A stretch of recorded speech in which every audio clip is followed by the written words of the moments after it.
Hello and welcome to the Janaea Netball Centre for round 13 of the Under-20s Premier League. I'm Brittany Carter. Tonight on the ShowCourt, GWS Fury and Central Coast Heart battle for second place. Now we've reached the penultimate round. A win is vital for either of these sides. Grab a top two spot and you'll get a second chance if you lose the semi-final. And there's a strong chance the major semi will be against North Shore United, who've only lost 2 games the whole season in first place. Dig a little deeper and there's more to both teams' desire to be in the top 2. Central Coast have never made the finals in Premier League and would like an extra chance up their sleeve should they falter under the pressure of semi-finals netball. Meanwhile, GWS's best season finish was 3rd place last year, where they were knocked out of the semis with a 1-goal loss. So not only are they trying to go one better on the regular season ladder, but a top 2 spot would guarantee they move further into the semi-finals race than they've ever been before. On debut in the Bar TV expert chair tonight is New South Wales Swift, Claire O'Brien. Claire, you've played a bit of Premier League yourself, and this time you're on the side of the court commentating. Yeah, I played for the Sparks. So this is interesting being on the side here, but yeah, looking forward to it. Now we've got a central GWS throw in, looking to find the first points of the match.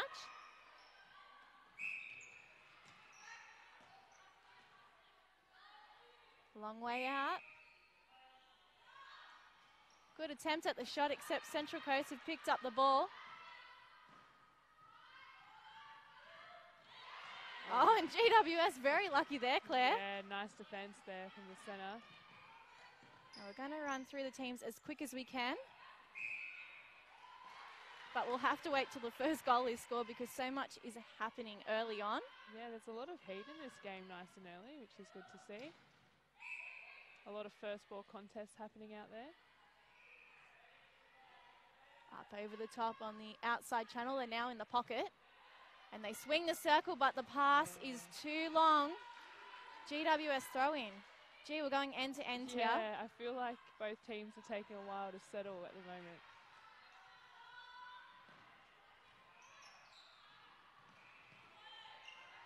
Fury with the edge over their players in the air. Ah, beautiful feed. Great patience as well there from the Fury. Woods gets really the first goal of the match for GWS. And let's run through their team list. So tonight their coach, Kath Tetley, has got Lauren Woods, the goal shooter, who just scored the first goal of the match, with Emily Dunn in goal attack. Out the front, they've got Courtney Castle in wing attack. Taylor Flood, their captain, is in centre. Alicia Parrott is in wing defence. Sarah Ockenbaugh in goal defence. And Violet Wetstein in goalkeeper. As we see Woods go 2 from 2. Nice little lead early. And then for the Central Coast Heart, Megan Sharp has got Jess Kelly in goal shooter, Georgia Ray with her in goal attack, Danny Taylor in wing attack, Jasmine Rodwell, their captain, is also in centre, Miller Evans in wing defence, Eliza Hand, goal defence, and Nikita Jackson is back this week in goalkeeper. So a nice little tip from Ockenbaugh saw the ball over the back line, and now Central Coast do have a chance. Oh, yeah. Snatch from Wetstein. Oh, good gee, hustle. That was a foot race. Good hustle for the ball there. If they're not careful, they're going to have no energy left after the first quarter. Yeah, it's being played at a very frantic pace at the moment. Both teams, I think, trying to stamp their authority nice and early. So Danny Taylor will take the penalty. Kelly popping out, and then they're too slow feeding back to her. Georgia Ray's come to the front. Wetstein, bad luck. Called out of play, too close. Nice shot, good job. Central Coast are on the board, 2-1. Oh, straight through the hands. Woods has picked it up in the pocket. Yeah, I feel like the Fury down this end are playing with a lot of patience at the moment, so it's opening up nicely for them. So hopefully we'll see if that continues throughout the quarter. There's definitely nerves from both sides, but Yeah. it seems to be like Fury are able to just take that second longer and assess the options Yeah. before they go with a pass. Yeah, exactly.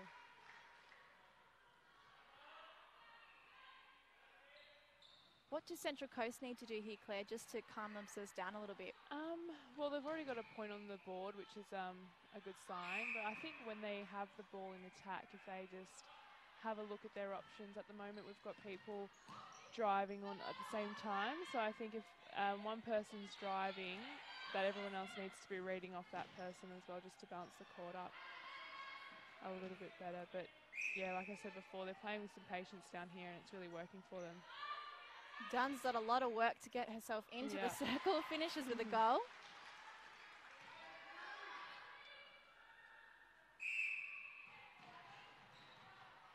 Now she's out for the centre pass. Oh, and they go long. That's a nice tip from Jackson there. Read the play. Got it in the air, just couldn't hold on to it. It was a nice move from the goal shooter. I think just needed a little bit more on it, but it was the right idea. And Dunn on the baseline. Nice shot. We'll sink another. The Fury are up by 4 goals early in the round 13 under-20s match here on the ShowCourt. Ray goes... Nice drive by the centre there, taking on her defender just to get a bit of depth down the court, which is good. There's a real battle between these two captains and centres in Flood and Rodwell. Yeah, I'm really enjoying the contest between them as well. Jess Kelly all on her own.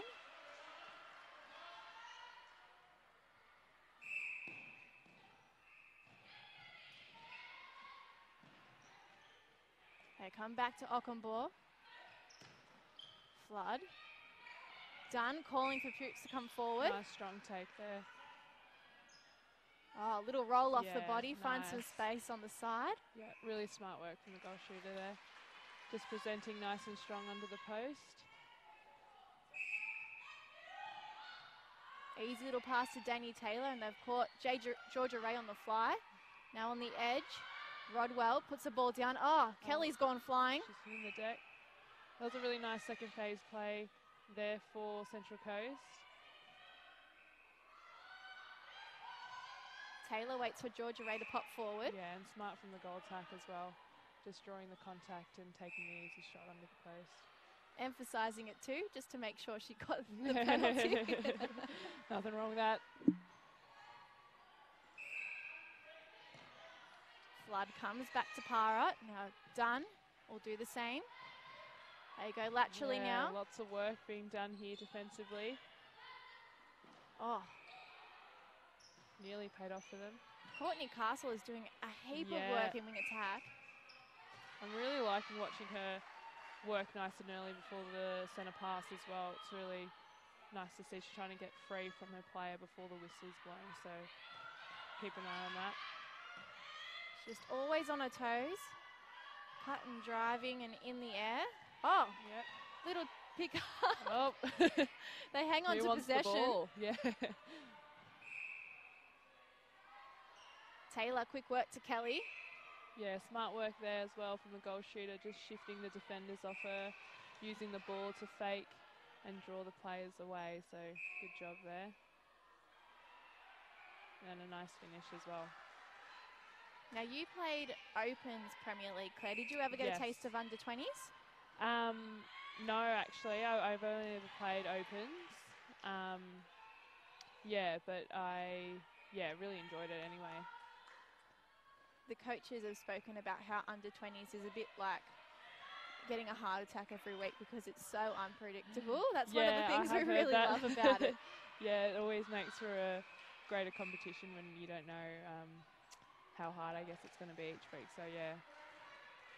And that's the other thing. Sometimes you can get 7th v 2nd and it'll be the best game of the year. It's just crazy how unpredictable it is. Yeah, exactly. Oh, nice little feed there as well.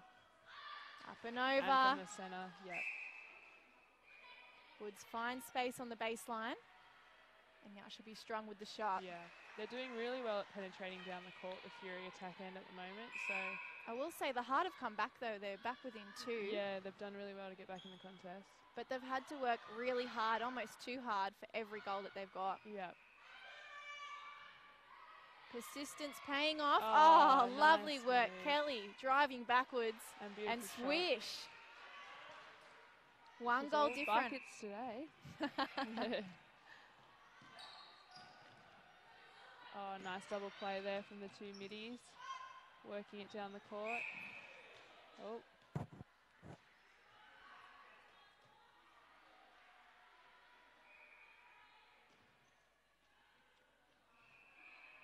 There's always a really strong option near the post in this attack end, which is really good for our feeders, just to have that option. 8-6 to the difference with 5 minutes 20 Yeah, left to another play. nice drive there. Ray with front position. Misses the shot. And Wetstein picks up a pretty nifty rebound. Well done. Although Rodwell, Yeah. leading by example, has forced a turnover. They come around the body. Desperate attempts. And just for everyone watching back home, Jess Kelly then, her intention might not have been to find space for the ball. She was trying to pull the defenders away from Georgia Ray so that one of them at least had an option. Yeah. Oh, they've just missed the shooter under the post there. Oh, it's all about timing netball, isn't it? Yeah. She was, she came out, left her goalkeeper outside the circle and was free as, but I think they just missed her. So Dunn on the baseline with a throw in. And now there's an advantage offside call, so they'll take a penalty inside. And nice shot. Back in front by 2. So what's really interesting is heading into this match, Fury lost their last game by 1 goal, and they've won 1 of their last 3 games. So they're in a bit of a slump of form at the moment. Yeah. Doing very well, I might add, just struggling to finish right at the end of matches.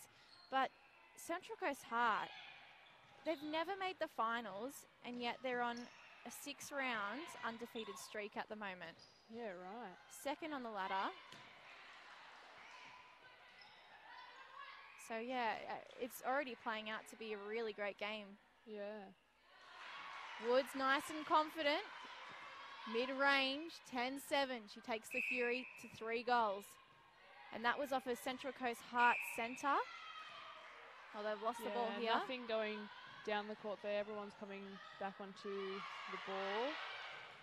Just crowding that space where the thrower was. So just be mindful that someone needs to get down the court just to draw some players, make some space.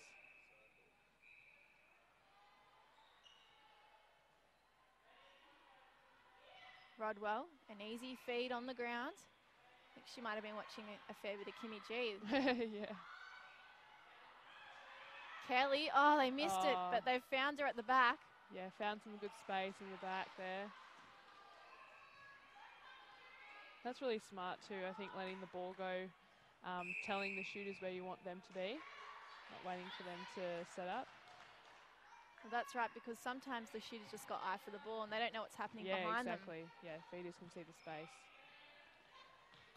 Oh, nice contest. As a mid-quarter yourself, Claire, I'm sure that you'd say, you know, you are the main part of the game, leading the game. Yeah, the most important. Everyone talks about the bookends, the shooters and defenders in the circle, but really a large part of netball is done in the middle. Yeah, no, feeders definitely play a very important role. We're just seeing a little change now. Yeah, a little mix-up. Nice work getting out for the centre pass. So why do you think they would have made a change so early with Dunn coming off out of goal attack? Yeah, I was just thinking that actually, because I didn't think Dunn was having such a bad game. I thought she was finding some nice space and going to the post when she needed to. But yeah, we'll see how it plays out anyway. Taylor popping forward through traffic.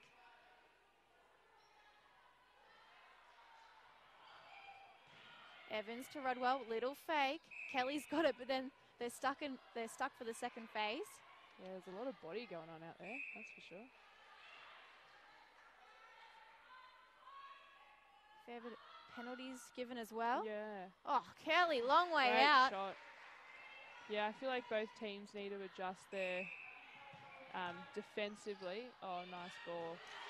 Beautiful work. There's plenty of people supporting here tonight. Yeah, they've got a great turnout. That's textbook netball right there. Drive and drop.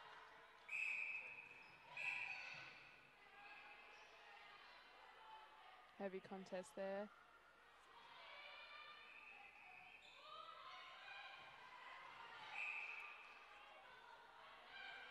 Yeah, I feel like the Central Coast feeders could probably just give that ball a little bit earlier, just so doesn't give the defenders a chance to get around and get their hands to the ball. So it's Chantal Gaston who's come in goal attack, nice and early. Yep.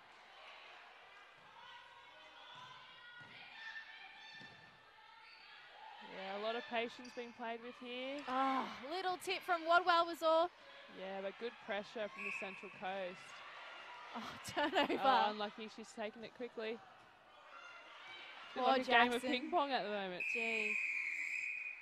I think everyone needs that break just to calm down. So the Fury are up by 3 goals early, 13-10. But gee, I mean, overall, yes, the Fury were a little bit more composed, but right then at the end and at the start of the game, no one was really taking the full 3 seconds to make their passes. And I feel like both teams took a little while to get settled. So, it's definitely a very close contest at the moment. So it'll be interesting to see how it goes in the second. So plenty of instructions being given on the bench. As I mentioned before, for either of these teams, a win is crucial tonight because it is the penultimate round before the semi-finals. And whoever wins this match and then goes on to win next week has a pretty good chance of being in the top 2. Yeah, it's very close, isn't it? Very close contest at the moment. Now, another really close contest we saw play out over the weekend, Claire, was the Super Netball Grand Final. Of course. Did you watch it? I did watch it, yeah. We had, we all went to Abby's house actually and had some food and watched the game together, which was nice. She can't smoke bomb if it's her own house, can she? Exactly. Exactly. She's stuck there and she's stuck with us. But no, it was lots of fun. And yeah, what a cracking game. It was just, yeah. Did you expect the Lightning to win? Based on their form for the last couple of weeks, I thought they had the goods to do it. I think it was just a matter of, it was going to be a close game no matter who the Fever were playing. So I think, it was just super exciting to see because, to be honest, I didn't know which way it was going to go for most of the game. So, yeah, good on the Lightning though. They played really well. And yeah, probably a bit disappointing for the Fever, unfortunately. I was speaking to Shani Layton in the lead up to the match, and she sort of mentioned that she was tipping the Lightning based on their defence. Yeah. And it really was a game, I think, where defence was the main thing on show. Yeah, you could tell that as well from the first whistle. It was very, I feel like Fever set up this really strong defensive wall, kind of, trying to stop their main attacking players, Kelsey and Steph Wood, from doing what they do really well, which is their cuts and drives. So, I think it was just a matter of who could sustain that for the longest. Yeah. Yeah. Yeah, that's right. And Janelle Fowler, hasn't she made a massive difference to the league? Like, God, she is the one person that everyone goes, yep, how am I going to defend her in 2 weeks' time, in 3 weeks' time? Like, she is the benchmark for how a keeper wants to perform. Yeah, and she's definitely, obviously, one of the best world class. So, testament to Jiva Mentor, who I think played amazing. But, she definitely is the benchmark for goal shooters going around, that's for sure. Now, you're a little bit injured at the moment. Yeah. How are you going with your knee recovery? I'm battling. Oh, it was actually my Achilles. Sorry. No, it's right. Everyone says that. But yeah, it's actually coming along nicely. We had the gala dinner last night, which, and it's good. I've been out of the boot, so that's been really exciting, and I've been able to drive finally. So that's also been very exciting, getting out of the house and doing some stuff. How long have you had it? Like, how long have you been in recovery now? So I had my operation about 8 weeks ago now. So I was really lucky. Time, yeah, I was lucky to get in nice and early though. So I can't complain there. So yeah, it's coming along nicely though. And how long do you think the road is now to full recovery? Well, the surgeon reckons up to 12 months, so I'm just kind of playing it by ear. If anything happens earlier, then it happens earlier. But yeah, I'm kind of expecting the 12 months. Well, let's hope we can get you back for Super Netball next year. Yeah, hopefully. As the Fury and Hart start play again here. Kelly with good hands comes onto the ball nice at the top patience. of the circle. Rodwell, Ray looks like she was going to go 1-2 then. Decided to take the shot and then go to the top of the circle. Good on her for finding a space she's comfortable with. Although, too much time to think about it. Yeah, that's the thing. When you're playing too patient, it probably gives the defenders an extra chance to get their hands on the ball. That was nice defence though. Last week, Georgia Ray was taken off in the third quarter just so she could take a look at what was happening on court and adjust and sort of realise that, you know, yes, it was a physical game, but there are things I can do as well to get the ball without, you know, just saying, you know, I'm getting a lot of contact or a lot of defence on the body. Yeah. So, that was a big focus for her coming into this match to make sure that she wasn't put off by defenders and just confident in her own ability. Yeah. And there's nothing wrong as well with seeing it from a different view as well, just watching the game kind of from a different side, just having a bit of a view of what's happening out there. I think we've got Dunn back on as well in goal attack for Yes, we do. Fury. Gaston, a brief little cameo. Yeah. Oh, not enough on that ball there. So GWS with the penalty. Force back a little. Parrott driving forward. Good ball. Oh no. Nice hands. Evans on the crumbs, forcing a turnover. Now Rodwell, the captain, looks at her options. They go to the transverse and then start to push forward. Taylor swings the circle. Patience. They find Kelly right underneath. And the Heart get their first goal in the second quarter. And that was nice circle work there from the mid-court for the Central Coast, just opening up to find a better angle for their shooter. Eliza Hand grabbing the ball low and out of GWS's clutches. Danny Taylor's stuck for an option. They come back and at the moment they're playing one option out. So only one person's driving at a time. Kelly just able to push off her player and find space. Ball's out. GWS throw in. Yeah, so this transition here is pretty important. Let's see if they can work it down. Tip from Kelly, transitioning from attack to defence nicely.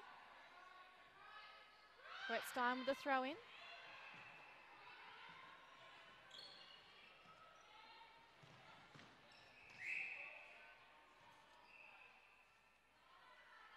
Defenders doing a nice job bringing that ball down nice and strongly. GWS have also made a change in goal defence. They've now got Seasons Tudahui Ta'uwiti on. Yep, and she's already made a bit of an impact as well coming on.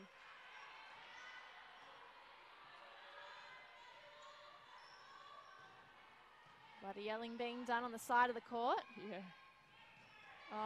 Parrott, right timing.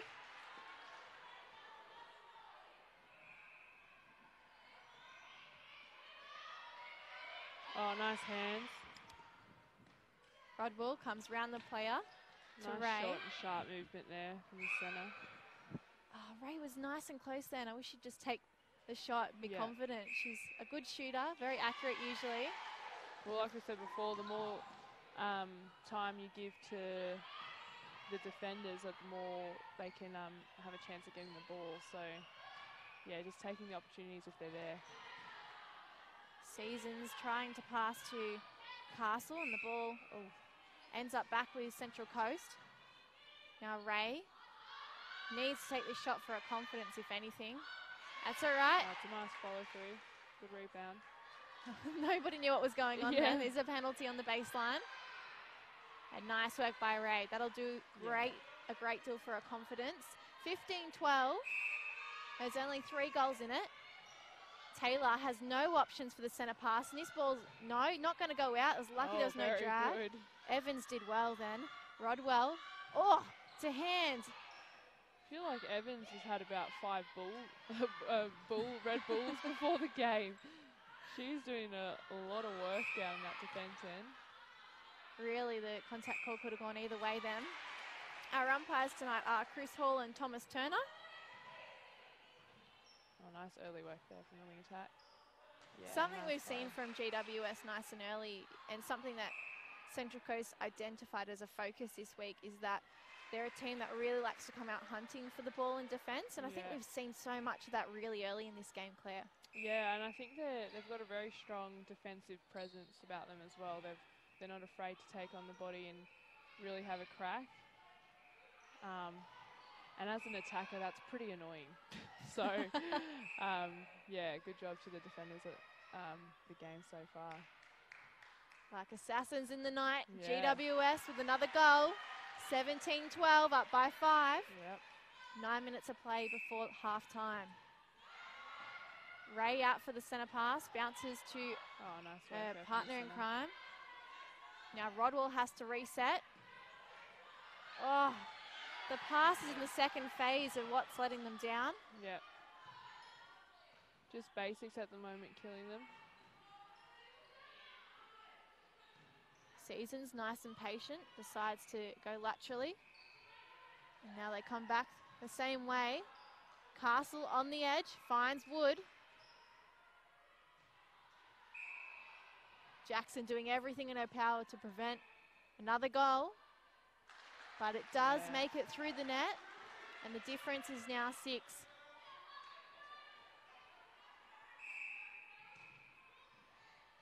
Again, getting out on the line quite easily by the looks of things.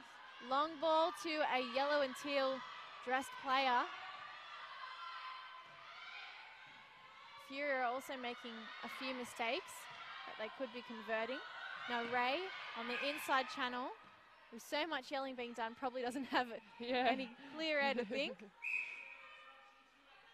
That was a nice little change of pace there from Taylor, the wing attack for Central Coast. She just held up her player and then got the contact call, so that was pretty smart from the wing attack there.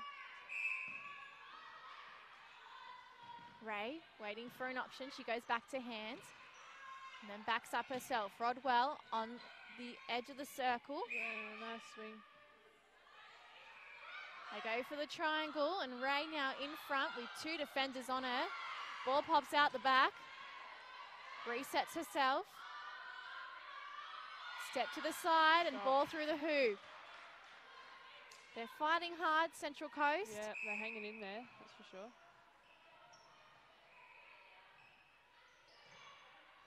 Oh, Jackson, beautiful hands. I feel like the pressure from Jackson that she's applying at the moment, she's going to get one of those very soon.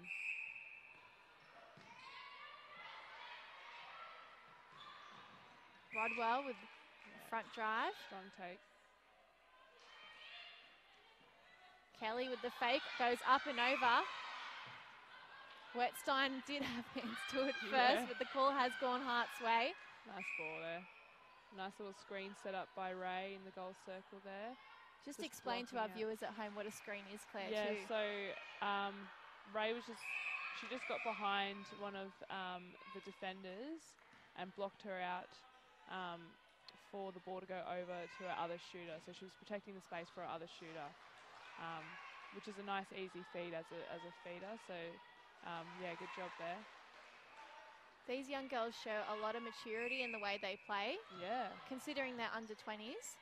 Yeah, I forget that actually. And in this Fury team, there's actually 8 debutantes in the squad. So they've never played Premier League before, which is a pretty big step up from Metro League and anything else you'd played. Yeah, exactly, and they're doing really well. Oh, a bit of a tussle on the outside of the circle. Captain. Yep. Oh, nice hands. Wetstein is causing all sorts of trouble for Central Coast, disrupting the play. That's a nice feed there from the wing attack into the space. Ray nice and comfortable underneath. She's looking comfortable now to the post. 4 goals the difference. 5 minutes 10 till halftime. They come back. Seasons. Oh, really? good passing. The timing is beautiful from GWS. She's in everything, Rodwell. One of the players that really sets up everything. Yeah, defensively she's having a go, putting a hand in everything, and then in attack she's always making sure she's an option as well. Dunn tries to go 1-2 with Castle, but hand did get a little tip in there. Woods. Strong. Yeah. I think she's the difference in that back post because any goal attack around her is going to feed into her because she's so strong. Yep. She's just able to find that front position. Yeah, the confidence of the players around her just to pop that ball in. Nikita Jackson has a little bit of a height advantage on her too. Yep. Nice strong take there. Oh, lovely feed. Taylor into Kelly. And as the post wobbles, the ball still makes it through. Yep. Pinpoint accuracy from Kelly. Really nice. Castle one-handed grab, tries to feed. Jackson just nice a little early with the jump. And nice work between the two defenders, one of them pulling the dress back of Jackson. Yeah.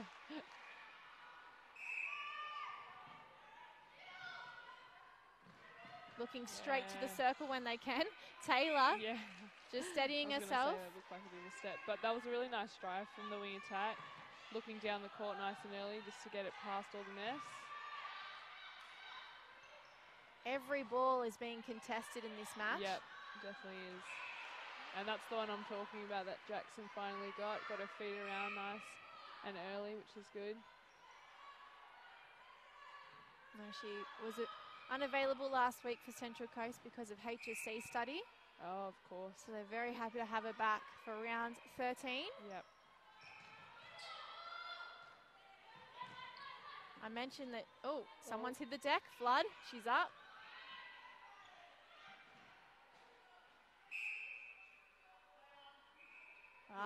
Better. Yep. Ray's got a little rhythm going. It looks like Taylor might have hurt her ankle when Flood fell over. Too well, does she? Doesn't look 100% on her feet at the moment. Yes, but while GWS have won one of their last 3 games, beforehand I was just see Georgia Ray take a nice little intercept. Yeah, they were on a 5-game winning streak. Wow, yep.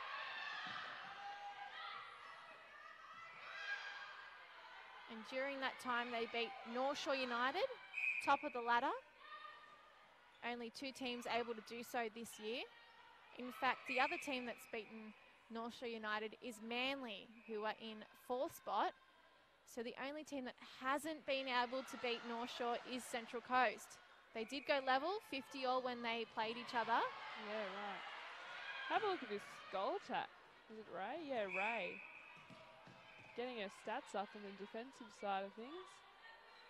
Doing mighty fine in transition. Yeah, really good from the goal attack. Taylor, nice little ball popped up to Rodwell. Ball. Kelly sailing through the air.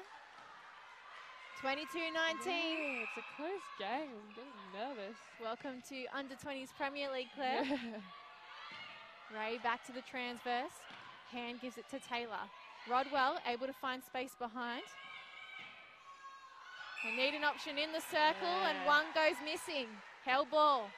Nice defensive work there from the 2 goal defenders. Wetstein rounds Kelly to Seasons. And Parrott looks to go long. Castle, quick feet to Dunn.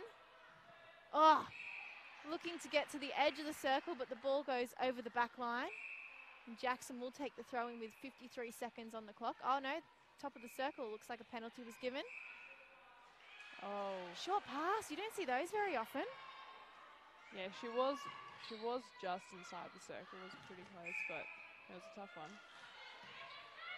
Kelly swinging to Rodwell, and they find Ray with a nice little side pass. Backs it up with a rebound. Nice shot. Yeah, now they're 2 goals difference. Dunn coming forward. She'll find her captain And right underneath Woods. Was that Great a play, step? yep. No. Looks as if they've given the call. And they're going to play it here. Ball outside. Throw in for Parrott. I think they're running out of time. Yeah. Good pass, though. Ball made it all the way up the other end. So 23-20, we go into the halftime break. Just 3 goals difference. Wow. What's impressed you in that second quarter, Claire? Well, both teams have really come out of that first break firing, haven't they? But yeah, they're both really picked up the defensive side of things, which is nice to see. I feel like everyone's really up there with the contest in terms of their own individual opponents. So they're all having a crack at everything, which is making me tired just watching it. Is there any players so far that have stood out for you, either side? I think both centres are having a really strong game. Yeah, our goal, why do I keep saying our? The goal shooter for the Fury, Lauren Woods, has been nice and strong under the post and pretty steady as well. So, yeah, she's always been an option back there in the goal circle. So she's impressed me a lot, actually. Now, in that second quarter, it was level, 10-all. Right. So we are heating up here in round 13 of the Under-20s Premier League on the ShowCourt tonight. Yeah, and it'll be interesting to see as well in the second half if they can sustain that sort of intensity, especially their defensive pressure. Because although they're not getting as much ball, they're actually applying a lot of mid-court pressure, and our goal attacks have been able to get a lot of ball through that middle third. So, yeah, it's opportunities are creating for them. Now, GWS Fury seem to be having a function tonight up behind us on the ShowCourt. Yes, bit of a party upstairs. There's orange everywhere, some nice balloons and food happening.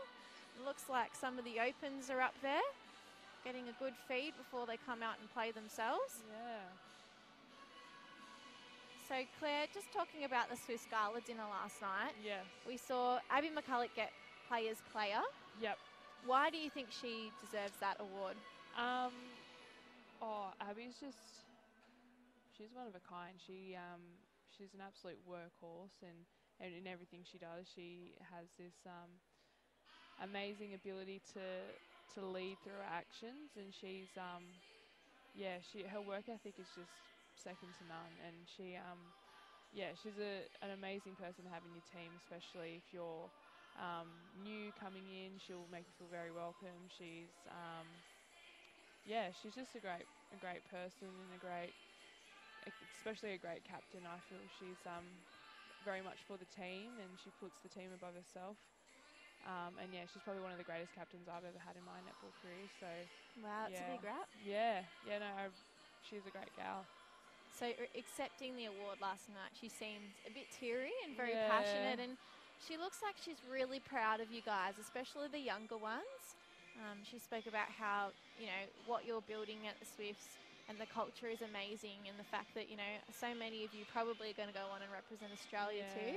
Yeah, and I think what people don't realise is how hard Abby actually works behind the scenes, and, she's taken made the most of every opportunity that she has in her netball career, and I think she's just, she's one of those people that just absolutely gives it her all, and 100% every single time that she's hitting the court, hitting the training track, and it's pretty inspiring to be around that sort of person all the time. So yeah, she's a good one to have in your team. I was watching a montage on her career so far. Yeah. She's actually from Bowral, and then when she was, about teens, moved up to the Sutherland Shire. Yeah. She played for the Stingrays. Yeah. Who have evolved and now play in this Premier League, and then she also, I believe, went to the Erna Hawks at one stage, also in this Premier League, before she was picked up for the state competitions. Yeah. But she mentioned in that video that I was watching that, everyone in the state team at that time got a contract for ANZ champs. Yeah. And she sort of had to stick it out and wait, and finally she got one from Queensland, and that's why she headed to the Firebirds. Yeah. So I think opportunities like that in sport you just have to take, and she went to the Firebirds that year, and then came home to the Swifts the year after, and has been there ever since. And she I think they've realised how much they missed her, to be honest. But yeah, she did really well over there anyway. But yeah, it's good for her to come home and I guess play where she's grown up and been through the pathway. And I'm surprised she didn't mention that she's won every nationals that she's been in as well, because that usually comes up.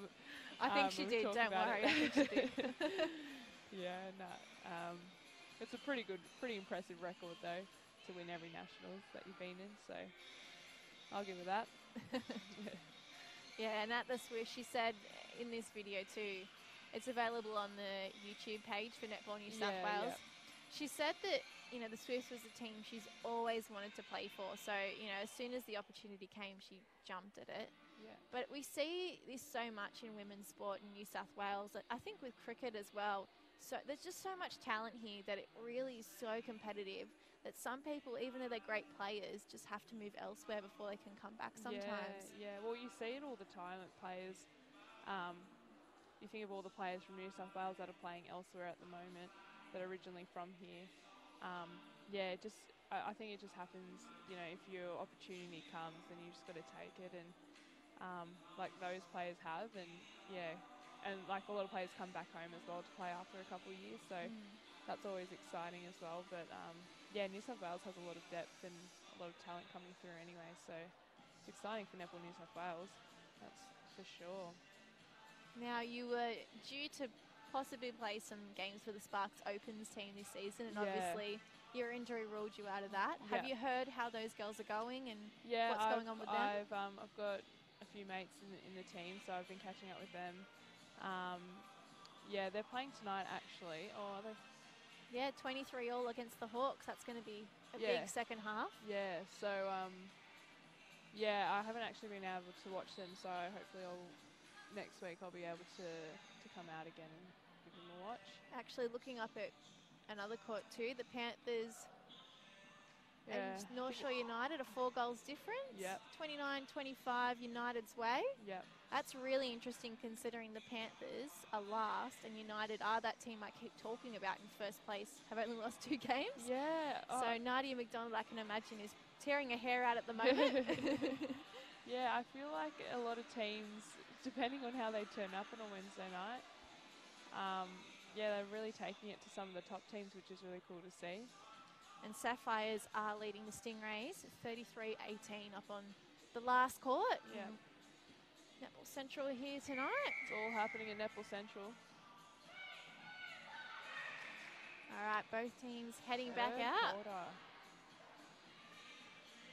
So I was just going to say they're sticking with Dunn for the moment. I think she did really well in that second quarter. They have put Monique Clifton on in centre. Some fresh legs possibly. And as for Central Coast, we see Isabel DeVivo come on in goal attack. But that seems to be it. Yeah, a strong option, always to the post. And a nice goal there for the Fury. So Jackson just caught a little bit behind Woods then. Would you prefer to see her in front to prevent the pass? Yeah, or even just moving in and around her. I think she's getting a little bit stuck at the moment, just sitting on the body. So coming off the body and getting around just to confuse the space a little bit more. So we've just seen Rodwell, the captain, take a little dive. It looks like her ankles are troubling her a little bit. Looks like she's soldiering on. Strong player. Yep. 24-21, both teams having scored a goal since coming on. Clifton stuck for an option, looks left, looks right, goes to Castle. Nice short work there. Now Woods, that was a really 50-50 pass, lucky it came off. Inside, Dunn, looking to take it to the post a long way out. I love the confidence. And she'll get another chance here with a penalty. Yeah. Nails the long range. Yeah, goal attacks will just go to the post. So good to see. Rodwell forced back to hand. Evans with a strong drive to find space. Now they'll reset. That was a nice drive there from the wing attack. Oh, it looks like they'll get a penalty inside. Goal third. Perfect example of not getting the ball, but clearing the space, taking her player away out of the mess, just to let someone else come through. So Yeah, although she didn't get the ball, it was a nice drive. Why do you think they've made the swap for the goal attack? Central Coast, they've brought Jess Kelly off. Yeah. Oh, no, she's still there, sorry. They've brought Georgia Ray off, who we were talking about lacking a little bit of confidence before. Yeah, I mean, I don't think she was doing a bad job, actually. I think probably just a couple of shots that were pretty crucial towards that later end of the quarter. I think they might be looking for a little bit more confidence to post, but I think as well just getting the circle rotations happening. Oh, lovely assist from Kelly. Nice little dish off there to her shooting partner.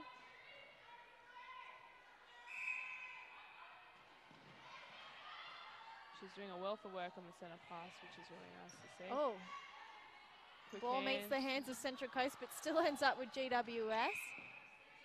The Fury have done well to hang on to possession and really back up the balls they've lost. Yep, they've been right in it. And now on the baseline, Dunn with a nifty little shot. Yeah. 27-23, 4 goals different. 12 on the clock. Nice work there from the wing attack. Evans tries to fake but doesn't full castle. Taylor goes round to player, and Wadwell now looking to feed. Has to go into the pocket with a bounce. DeVivo finds Kelly though, split stance. Oh. Nice shot.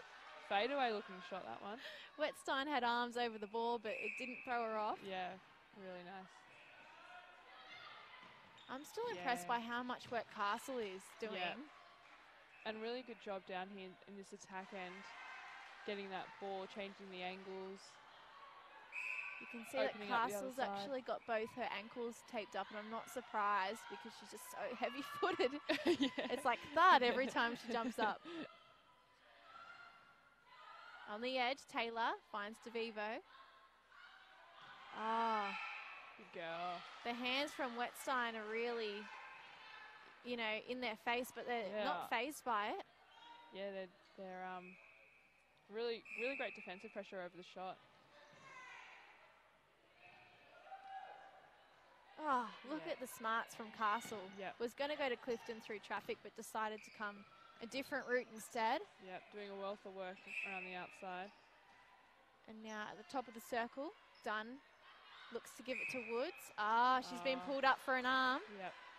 It was a little bit obvious. Yeah, just lifted the elbow a little bit there. So it'll be interesting to see what Central Coast can do with this one.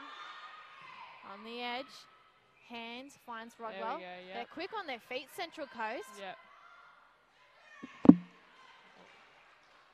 Not sure what that was. So it was probably me. On the edge now, Taylor, no look bounce to DeVivo. And she's gone 1-2. Found Kelly at the front. Yeah, smart work there. And they converted it. So Central Coast right in this one. Yeah, back within 2. Yeah. DeVivo to Taylor. Kelly with a little windscreen wiper. Wetstein has picked up the ball. I feel like the umpires are really nailing the attacking or the offensive contacts at the moment. They're not letting anything get away from them, are they? Yeah.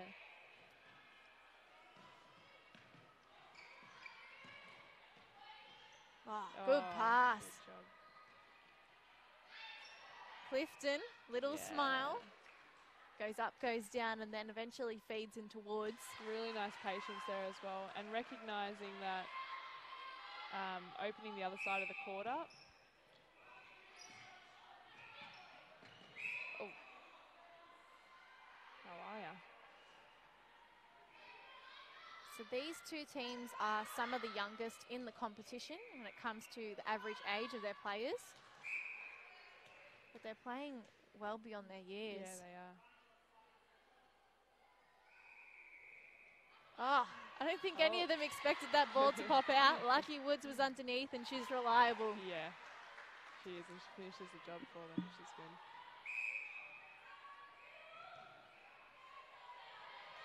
Central Coast is getting a little bit stuck on getting that. Oh, now they're not, but they're just getting that ball down the court. Second phase. Oh, Paro with the little 360, picking up the ball.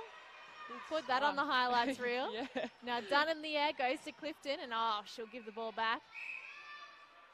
Although Woods has been pulled up again. Obstruction, I think. I must say, last time we saw GWS play on the ShowCourt, that did start to creep into the game later on. Yeah. So it may be a fatigue thing. Yeah, and it might be the pressure as well of Jackson that she's applying might be coming into it as well. Running forward, Danny Taylor. Now she'll find Kelly. Quick work, 1-2, nice and drive. DeVivo through the middle. And you can see how that just opens it up, can't you? Beautiful shot. So both of these teams were expecting a tough game here tonight. Last time they played, GWS won the match 47-34 in round 6. Yeah, wow. Oh, nice feed. We spoke earlier about Central Coast anticipating that Fury were really going to hunt a lot of the ball. Yep. So they were told to focus on our play, keep an eye on the defenders and make sure that they adapt to their style defensively. I think they've done pretty well to do that considering there's 4 goals difference. Yeah. Meanwhile for GWS, DeVivo at the back. There's a big scream from the crowd as she took the ball. Yeah.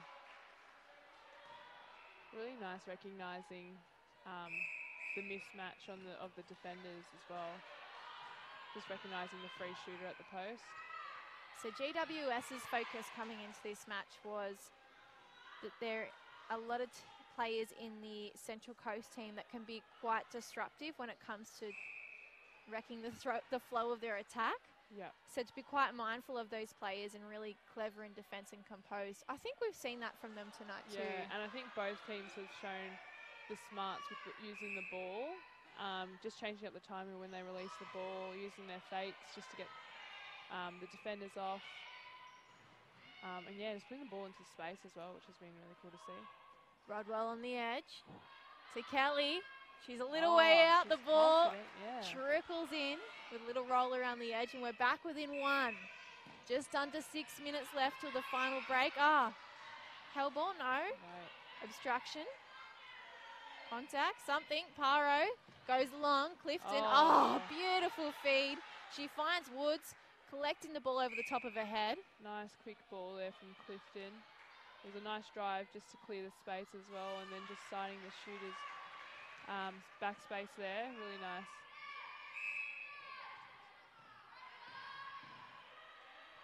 Having to use defenders from the centre pass. DeVivo, Rodwell in front. Now Kelly. One more step and she would have that ball. Looks as if there's a contact call inside the circle, and she'll find DeVivo very easily. She's done well, hasn't she, coming on? 32-31. And we've got Sarah Ockenbaugh running back on into goal defence. Seasons has come off.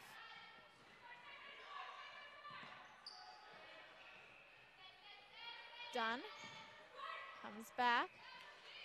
And now they find Woods in front and strong. She just sets herself up so confidently. Yeah, and you can see the confidence to let the ball go around her. DeVivo finding an edge just on the outside of her player for the centre pass. Now Taylor finds Kelly in the pocket. They go back to her and then just inside. Oh, nice hold. Oh, what a beautiful goal. Beautiful shot. I'm really liking the work of, is it Paro, yeah. Paro, yep.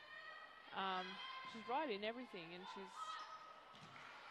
really close to pulling off some of those balls. Well, she's quite a young player, and I think last time we saw her play on the ShowCourt, she was on debut. Oh, okay. She lives in Jervis Bay, so 6 hours of driving for training every week. Oh, committed. No denying that. Very much so. Yeah, so she had a fracture in her wrist early in the season, but obviously back in good form now. Yeah, wow. Apparently her and her mother have been volunteers for years. They were at the Netball World Cup and they volunteer for the Swifts and Giants Netball. Oh, very good. So you might have seen their faces around. Yeah. No, she's doing well. She's been bringing the ball out of their defence and nice and strong, and like I said before, right in the contest. There she is again on the line, backing up. On the edge now, Clifton. Great drive. Something I've really enjoyed about watching the Fury tonight, Claire, is the way that they pass. They're just so clever. They just don't go standard in front. They'll go around the body. They'll use the tips of their hands just to give it a bit of curve. You almost think they've got a lot of time on their hands when they've got the ball because there's no rush, there's no frantic sort of pace happening. They're all very aware of each other's timing, so it's, good to see. Kelly using Taylor. Whoa.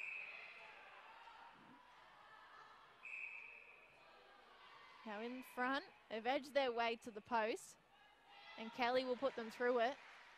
Back within one, 35-34. Close game. No signs of letting up the intensity. Well as we see Eliza Hand. Great contest there. First ball contest as well. Rodwell making the contact very obvious. Yeah. DeVive will come back and just beat Wetstein as she sinks a beautiful goal. 35 apiece. We're level. 2 minutes 12 in the Central Coast Heart Centre. Yep, it's ramping up. Oh no, they've lost the ball. GWS throw in. The chance to go in front then would have been... Yep, it would have put some scoreboard pressure on them, that's for sure. Ockenbaugh. Oh no. She's good. kept the ball between her legs, Castle. And Taylor coming through is stolen possession. Rodwell finds DeVivo just waiting for the right person and option. Weird. Yeah, it's one thing to get the ball back, but then it's another thing to actually score from it. So I feel like the Fury are getting some opportunities to get back in the game, but I think they're just letting it slip a little bit in that transition part of it. So all of a sudden, Central Coast have been able to find... That's a nice little settler. Second gear, and we're back level 36 apiece. 1 minute to go. Can you predict which way the momentum's headed? I was going to say it was with Central Coast there for a bit. But both teams are right in it. Long way out. Beautiful shot. She's come on with confidence, hasn't she? Popped off the ring and then through. Really nice shot. 44 seconds until the final break in this match. Nikita Jackson, oh no! Able to find the ball, but not to hang on to it. And it left Woods all alone. Around the ring and in it goes. She's shooting really well. 30 seconds left. Ockenbaugh. She gets it back. Off the centre pass. Woods has dropped it, and now she's on the ground. And so is Jackson. Umpires did well to keep their faces on the ball and their eyes on the ball. You think it's a grand final the way this is played out? Kath Tetley's on her feet, clapping her team as they take another centre pass. With 3 seconds on the clock, Jackson prevents them from scoring, but she can't prevent them from taking the lead as we head into the final break of this match. 38-37, the Fury's way. Gee whiz, we've got a great final quarter coming up, Claire O'Brien. Yeah. Could you call it? No, I don't dare try and call it. Yeah, it was really intense that last 2 minutes, jeez. But both teams are really stamping their authority in this third quarter. So yeah, it'll be interesting to see how it goes in the fourth. Well, we've spoken about the Fury showing great composure in this match and really using all 3 seconds before they make the decision with the shot. Yeah. But in that last quarter, Central Coast outscored GWS by 3 goals, 17-15. So momentum is swinging, whether we're noticing it in the moment or not. It is happening. Yeah. Yeah, and I think Central Coast in that quarter finally found their rhythm a little bit more in their attack end, letting the ball go a little bit earlier, which is setting up the play for them nicely. So, yeah, let's see if they can continue to do what they were doing in that third quarter in the fourth. Now, if you were a coach, just put that hat on for a second. Yep. Would you be making any changes to either side heading into the final 15? No, I don't think so. I think I think putting, is it Ockenbaugh back on was probably a good move. She's probably a little bit more closer and tighter in her defensive style. So I think trying to shut down the goal attack for the Central Coast. Yeah, I think she did a really good job in coming back on it and trying to contain her a little bit better. But yeah, each contest, you can't keep your eye off it. Everyone's very aggressive to the ball, and yeah, no one's letting each other get up. So yeah, it's a really close one. Just heading back to the gala dinner from last night. Yeah. Anita Keelan got the coaches, or the assistant coach got the club's person of the year. Yep. Why do you think she deserves that award? Yeah. Well, Anita's been, like Bryony said last night, but she's the heart and soul of the club. She does a lot of work behind the scenes. You know, she's always making herself available, and she's always putting the team before herself as well, and she would drop anything if you asked her to do something. So she's a really good team player, and really deserving for Anita. She, especially with, you know, everything that's happened post 2017 season, she stuck by us when literally no one would. So yeah, she's just, you know, a really great person, and yeah, we're extremely lucky to have her again this year for the Swifts. So yeah, she really deserved that award. One of the big speaking points last night was that you guys won 3 games in 2017, and this year you've been able to double that. Yeah. And really prove that, you know, you are deserving of being in that top 4. Yeah. It just didn't go the Swifts' way in the final few games of the competition, and we have to say that bonus points did affect you guys sat on the ladder too. So that's been a really interesting addition this year, hasn't it? Yeah. We bonus points were not our friend, but we won 6 games. So the second half of our season was probably a little bit more disappointing than obviously what we would wanted, but we started the season really well, and it's still really good signs there to improve for next year as well. So hopefully we can build on that. Oh, I'm nervous. So Central Coast, I am nervous. They remain unchanged, and it looks as if GWS have stuck with their 7 from the last quarter too. And I really like the addition of, is it Clifton? In centre. Yeah, she's come on with some fire in her belly. Kelly decides to just go back to the transverse and get rid of the mess. Taylor with the penalty finds Rodwell with a jump in front. Oh, Kelly, smart feet along the ground. Yeah, beautiful and she'll shot. sink the first goal of the final quarter and level the score up 38 apiece. I really like the way she uses her body to hold her defender out as well. She's pretty smart in that regard. Over the top they go. Castle able to hang on to the ball with fingertips. Now Dunn tries to fake a pass, but instead Clifton will take a penalty, and they get it into Lauren Woods pretty easily, Claire. Yeah, so that when you're contacting around the circle edge, it just relieves that pressure that you're building. So a nice easy goal there for Fury, and they capitalise on it. It makes it harder for your circle defenders to really take the shooters by surprise and steal the ball from them too, because you're sort of coming off a steady foot rather than momentum, aren't you? Yeah, exactly. A little bit harder to read where it's going as well. So we're locked, 39. Done. Nice work there. She finds Wood at the back. Looking to feed early. It's a good sign when your mid-quarters are looking to go straight to the circle.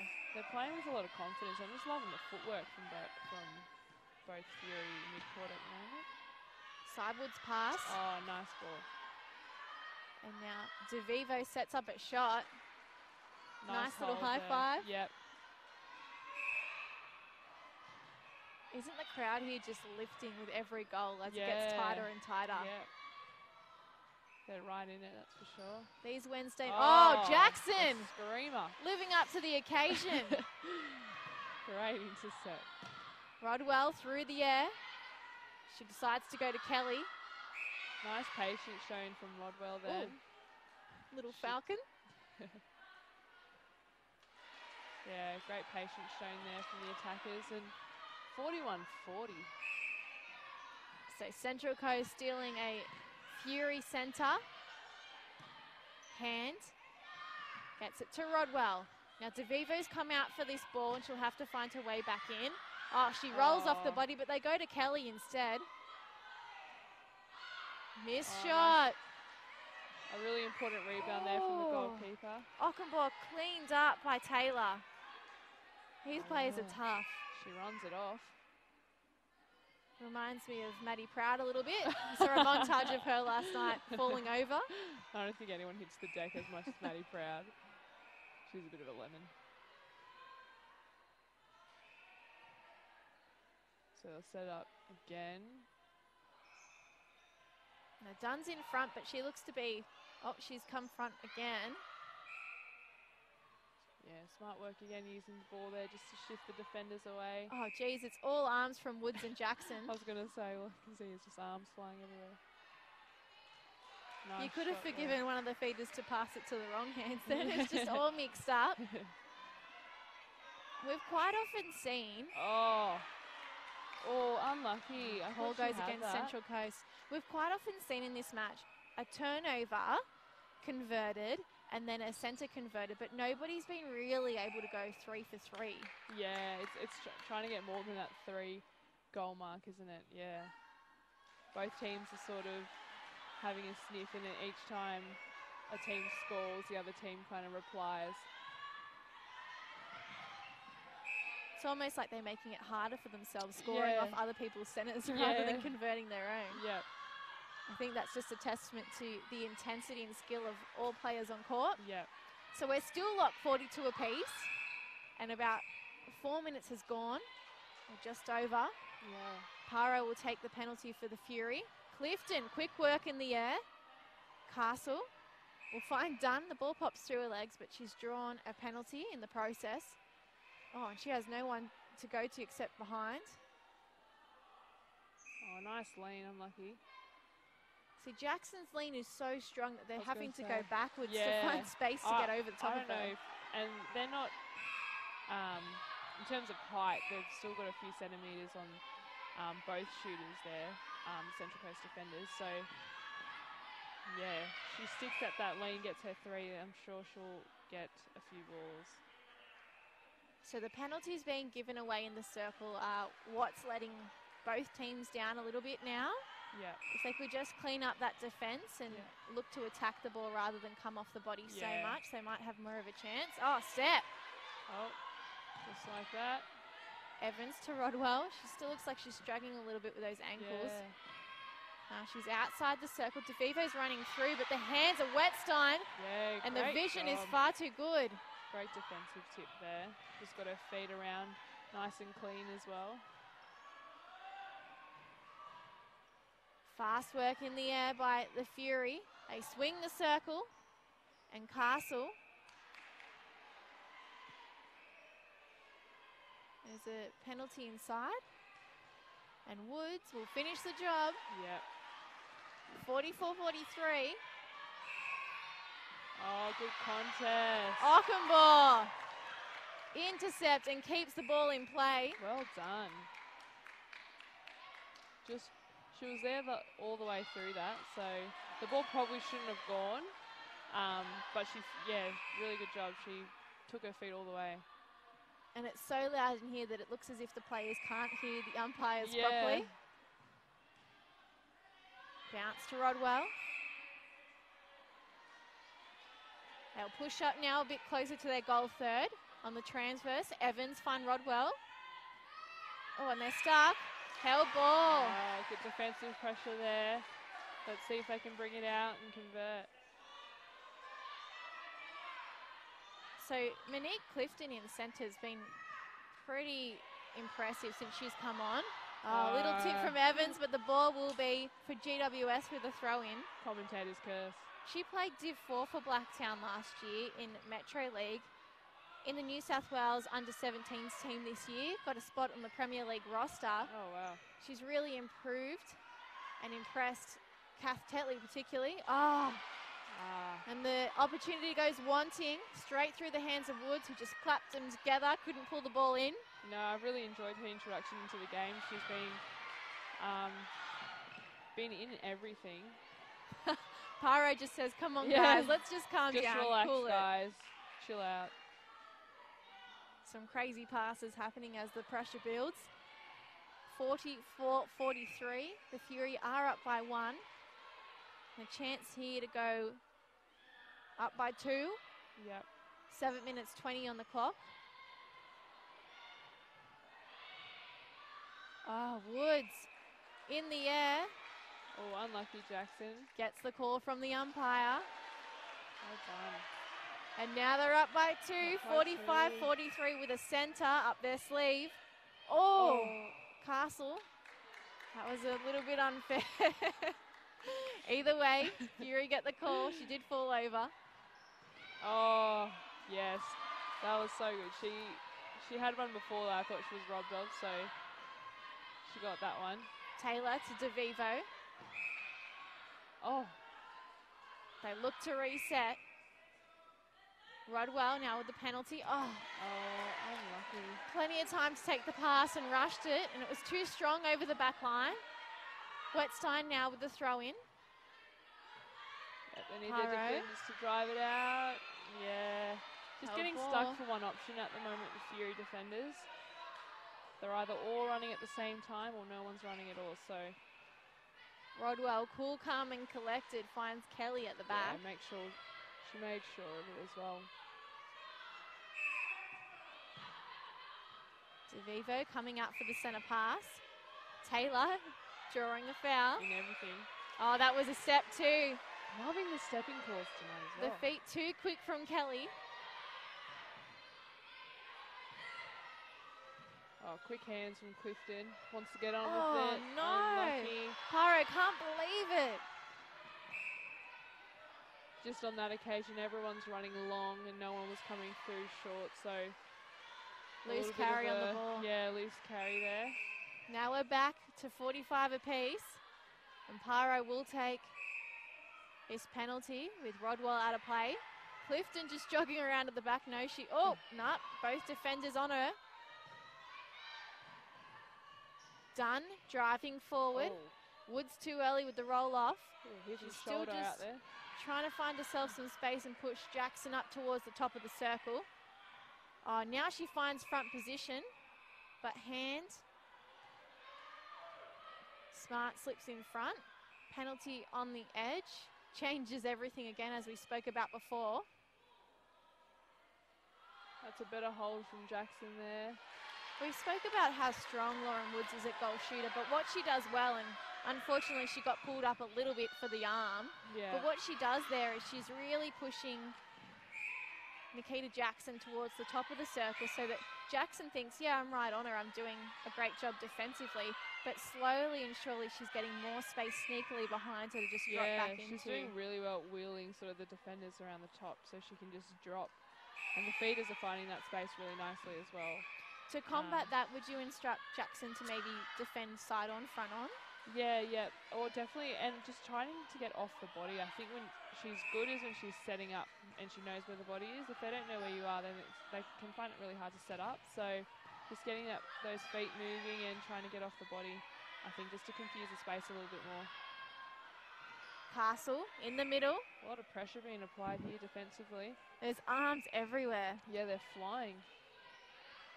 So we're still at 46 apiece. Woods survives the stronghold from Jackson. Strong shot. 47-46. You hear the crowd getting around it now. There's so many people here tonight too, which is fantastic considering. Rodwell's hit the deck as we just take a little gasp. She's up and she's okay. Yes, these Central Coast players and support team and coaching staff travel 2 hours at least every week to come down here. Yeah. So it's nice to see them get a big crowd. Yeah. Oh, unlucky. She read it really well. The ball goes to Kelly. I'm liking what she's doing. She's coming out and having a hunt, especially in this tight game when you need some ball. She's doing a really good job at trying to put the fear in the feeder's eyes, so good job, Weinstein. It's likely that these two teams are secure in the top 4. They're battling for second place here tonight. Only 1 point dividing them on the ladder. Central Coast in second and GWS in third. It's a close one. But this is crazy because it has the intensity and pressure of a semi-final Yeah, I was almost. going to say, the way they started the game though was just crazy. 2 minutes now. Up by 1 goal, the Fury. Oh, good Central ball. Coast, quick work. And they'll take a penalty. Kelly.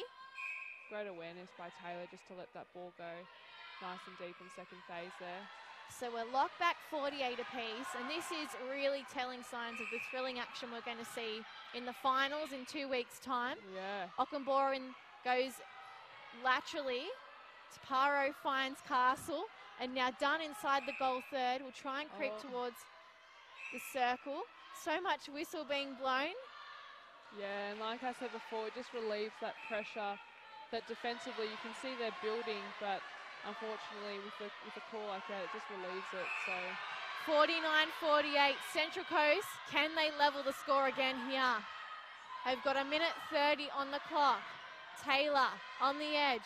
Smart work there from Taylor, just using the ball. And doesn't DeVivo look cool, calm and collected? Yeah. Oh, over the top. GWS get the penalty with first possession. Paro finds Ockenbaugh in front. They move into the midcourt. About a minute to go now. 1:10 on the clock. In the goal third. Dunn comes back to Clifton. Little drop ball to reset. Now Dunn will swing. Oh, the ball. Oh, God. It is not good. I was just going to say, they don't need to play too frantically. They just need to keep doing what they've been doing all game. Even if they just hold on to possession at this point. Yep, there's only about 50 seconds left. In the midcourt, Hand finds Taylor, bounces to Kelly. All of a sudden, nice drive from Taylor. They're right up the front near their post. Almost a held there. As we see time being held for every crucial moment with 37 seconds on the clock. Just inside, DeVivo doesn't know why she's got the ball, probably an offside call. Oh, unlucky. And the feed is not good. It bounces out of Kelly's clutches. Fury with the throw in. They've got another chance here. They've got to contest every ball here to try and get this one back. Ockenbaugh goes long. Strong take though from the Fury wing attack. They're doing everything they can, Central Coast. There's 11 seconds on the 10 clock. seconds to go. They've got to be fast here. Hand finds DeVivo. Oh, Kelly needs to find space. She does. She's got the ball. Oh, they've lost it. All right, GWS given a call. And that'll be it. Well done. Look at all of their bench coming out. High fives everywhere. And poor Central Coast, just 1 goal and a chance to level at one stage. What a cracking game. So with that win tonight, GWS will go into second spot. How's And if the they heart win, feeling? if they win their game next week, they'll stay there and they'll head into the finals in the top 2. Exciting times in the Samsung Premier League under-20s round 13, the penultimate round before semis. And we'll be back in front of the camera very shortly with Claire O'Brien to just wrap this match.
All right, GWS getting the win 49-48 in the end. Just one goal between these two teams who were placed second and third and have now done a switcheroo after this match.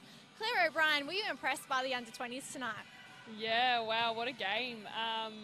Amazing intensity that they played with. They started coming out really nice and strong, and they pretty much played that way the whole way through. So it was really exciting to see them. Both teams were putting out a really good performance. In the second quarter, we saw them level 10-10. And then also in the last quarter, it was 11 goals each. So they're very tightly matched. Yeah, and as we said before, the momentum swing between the two teams was just incredible. They both really brought it, and yeah, I thought they were really strong defensively as a whole. And then, yeah, in their attack, I think both teams played pretty smart with the ball. So, yeah, it was good to see. Yeah, their attacking GWS is something we spoke about all game, how smart they were with their passing and their ball work. Who stood out for you in their attack? Yeah, I think I mentioned her before. I think Woods had a really great game. She was nice and strong, and it always just looked like that she was a nice presence in the circle for them, a nice easy feed and option. And I also thought the wing attack for Fury was really smart with how she was moving her player and how she was creating space and just getting onto the circle edge and just doing her job essentially, but she found some really good space with the ball as well. So yeah, I thought those two were standouts, but defensively they did really well as well. What would you give in terms of advice to Central Coast after that match? It was a pretty hard loss for them. Yeah, it was tough. I mean, they were right in it, weren't they, for the last minute or so. So I just think in those crucial times, just trying to play the easy ball, and I think recognising the amount of time left on the clock, just to wind the clock down a little bit better. But it was a little bit touch and go there for a bit, so they did really well anyway. So yeah, I couldn't call it. So they had my heart pumping. So they must have been tired but it was good. Well, that's it for round 13 of the Under-20s Premier League. Coming up on the ShowCourt, right behind us very shortly, will be the Opens teams, GWS Fury and Central Coast again. Tune in at 8:40 for that match on Bar TV or Netball New South Wales Facebook page. Claire will be there for more comments. We look forward to seeing you then.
Welcome back to the Janaea Netball Centre for round 13 of the Opens Premier League. I'm Brittany Carter. Coming up on the show court in the penultimate round tonight is first place Central Coast and GWS Fury sitting 6th. Central Coast have been almost untouchable this year, sitting pretty on top of the ladder and setting the benchmark. But they've suffered a loss last week, only their second all year to the Manly Warringah Sapphires, and they're looking to getting back into the winning circle tonight. They need a win to stay in top position because the Erna Hawks are hot on their heels. Both teams are level on 20 points and only goal percentage is separating them before the final round of competition. Meanwhile, GWS Fury in the orange and grey dress, oh boy, they've had a rough trot. After winning their first 4 games, they've now lost 8 in a row. And some of them have been really close, so with a little bit of extra tonight, they might be able to take down a big upset and beat Central Coast. Let's just look at the teams as we kickstart this match with a Fury centre. Amber Cross has got Maddie Taylor in goal shooter for Central Coast, Tasha Hawley with her at goal attack, Amy Wild, the captain, is in wing attack, Sophie Buckley in centre, Alicia Walsh in wing defence. And to round out the team in goal defence and goalkeeper, we've got Natalia Bridges and Lauren Moore. As we see Ange Friketic for GWS Fury shoot their first goal of this match. Her coach, Jenny O'Keefe, has got Abby McFadden with her in goal attack. Jamie Mann, the captain, is in wing attack. Megan O'Keefe in centre. Taria Oki in wing defence.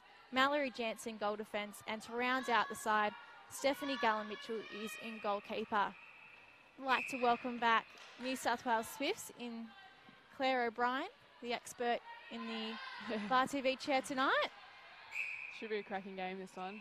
You've got a friend out on court too, Lauren Moore. I've got back a few friends out here, actually. Yeah, I've got Lauren Moore back there in the circle. I've got Megan O'Keefe in the middle. I used to play with Aoki, which is the wing defence for Fury as well, back in the olden days, 15s. The olden days. You're not that old. Quick work between McFadden and Friketic. Yeah, I'm really keen to see the matchup between Ange and Lauren Moore in the circle. They're pretty well matched for height too. Yeah. She offers, she's really good on the hold, but she also offers some really nice movement as well. So, yeah, keep an eye on that contest there. Wild. Oh, she's fed to the wrong person. Eyes were on unlucky. Central Coast players. Yeah. Although they've brought it back here, and Hawley will take, it must be an offside call. Oh, they've stolen it back nice through your old pick up. teammate, Aoki. There you go. I mentioned the Fury have had a bit of a rough trot the last 8 weeks. Yeah, they'll be looking to get a win on the board. And it's crazy when you look at the calibre of player they have in their squad. They've just been really unlucky with the amount of commitments that shooters especially have had to go off and pursue. Yeah. So they've got McFadden and Friketic back in that circle tonight, their best duo. Yeah. Oh, nice feed there from Amy Wild. And a nice holding option there to the post as well from Maddie Taylor. Their score is 2-all. 12 minutes, 22 left in the first quarter. Oh, that didn't pay off. Nice That's okay, hands, she'll get another chance here. McFadden, 1 foot inside the circle, will come to the top.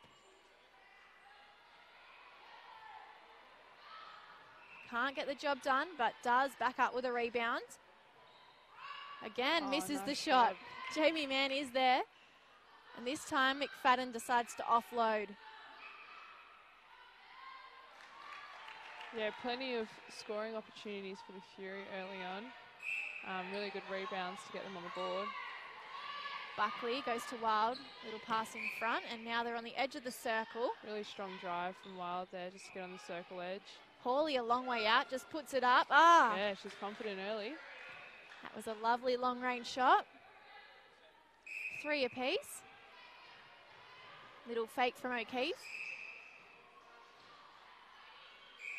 I think that the best thing about the Fury at the moment is they don't really have anything to lose. So they can play with a little bit of a bit of freedom. That's right. And considering they've lost 8 games in a row, it's crazy to think that they're on 8 points, only 4 points off the Sutherland Stingrays, who are in 4th place. Yeah, so exactly. To have lost 8 games in a row and then still be 4 points touching distance within getting a semi-final spot, they won't make it there, but they've done really well to hang on this season. Yeah, for sure. We were at the Swifts Gala dinner last night, Claire, and something your assistant coach spoke about was how you learnt resilience this year. And that's the sort of thing I'm sure the Fury would have learnt. Yeah, for sure. And I think, you know, when everyone's supporting each other in that, you know, in light of whatever happens in terms of setbacks and that sort of thing, then, you know, the stronger the group will be, and you're just building on for next season as well. So it's a good base, good platform to have in your club. Jamie Mann in the long socks, feeding to Freketic. Yeah. Those 2 players have Amber Cross, the Central Coast coach, has identified as ones that they'd really like to shut down. Freketic because she's accurate and she's a target at the back. Yeah, wow, great steal there from, who's that, the goalkeeper, Gallen Mitchell. But also Mann as the captain, just because in the midcourt she sets up a lot of play. Yeah, she does, and she's doing that right now. She does use her body really well and does a wealth of work as well as a wing attack, so really good to see. Freketic almost doing the splits on the ground, was stuck there for a little bit.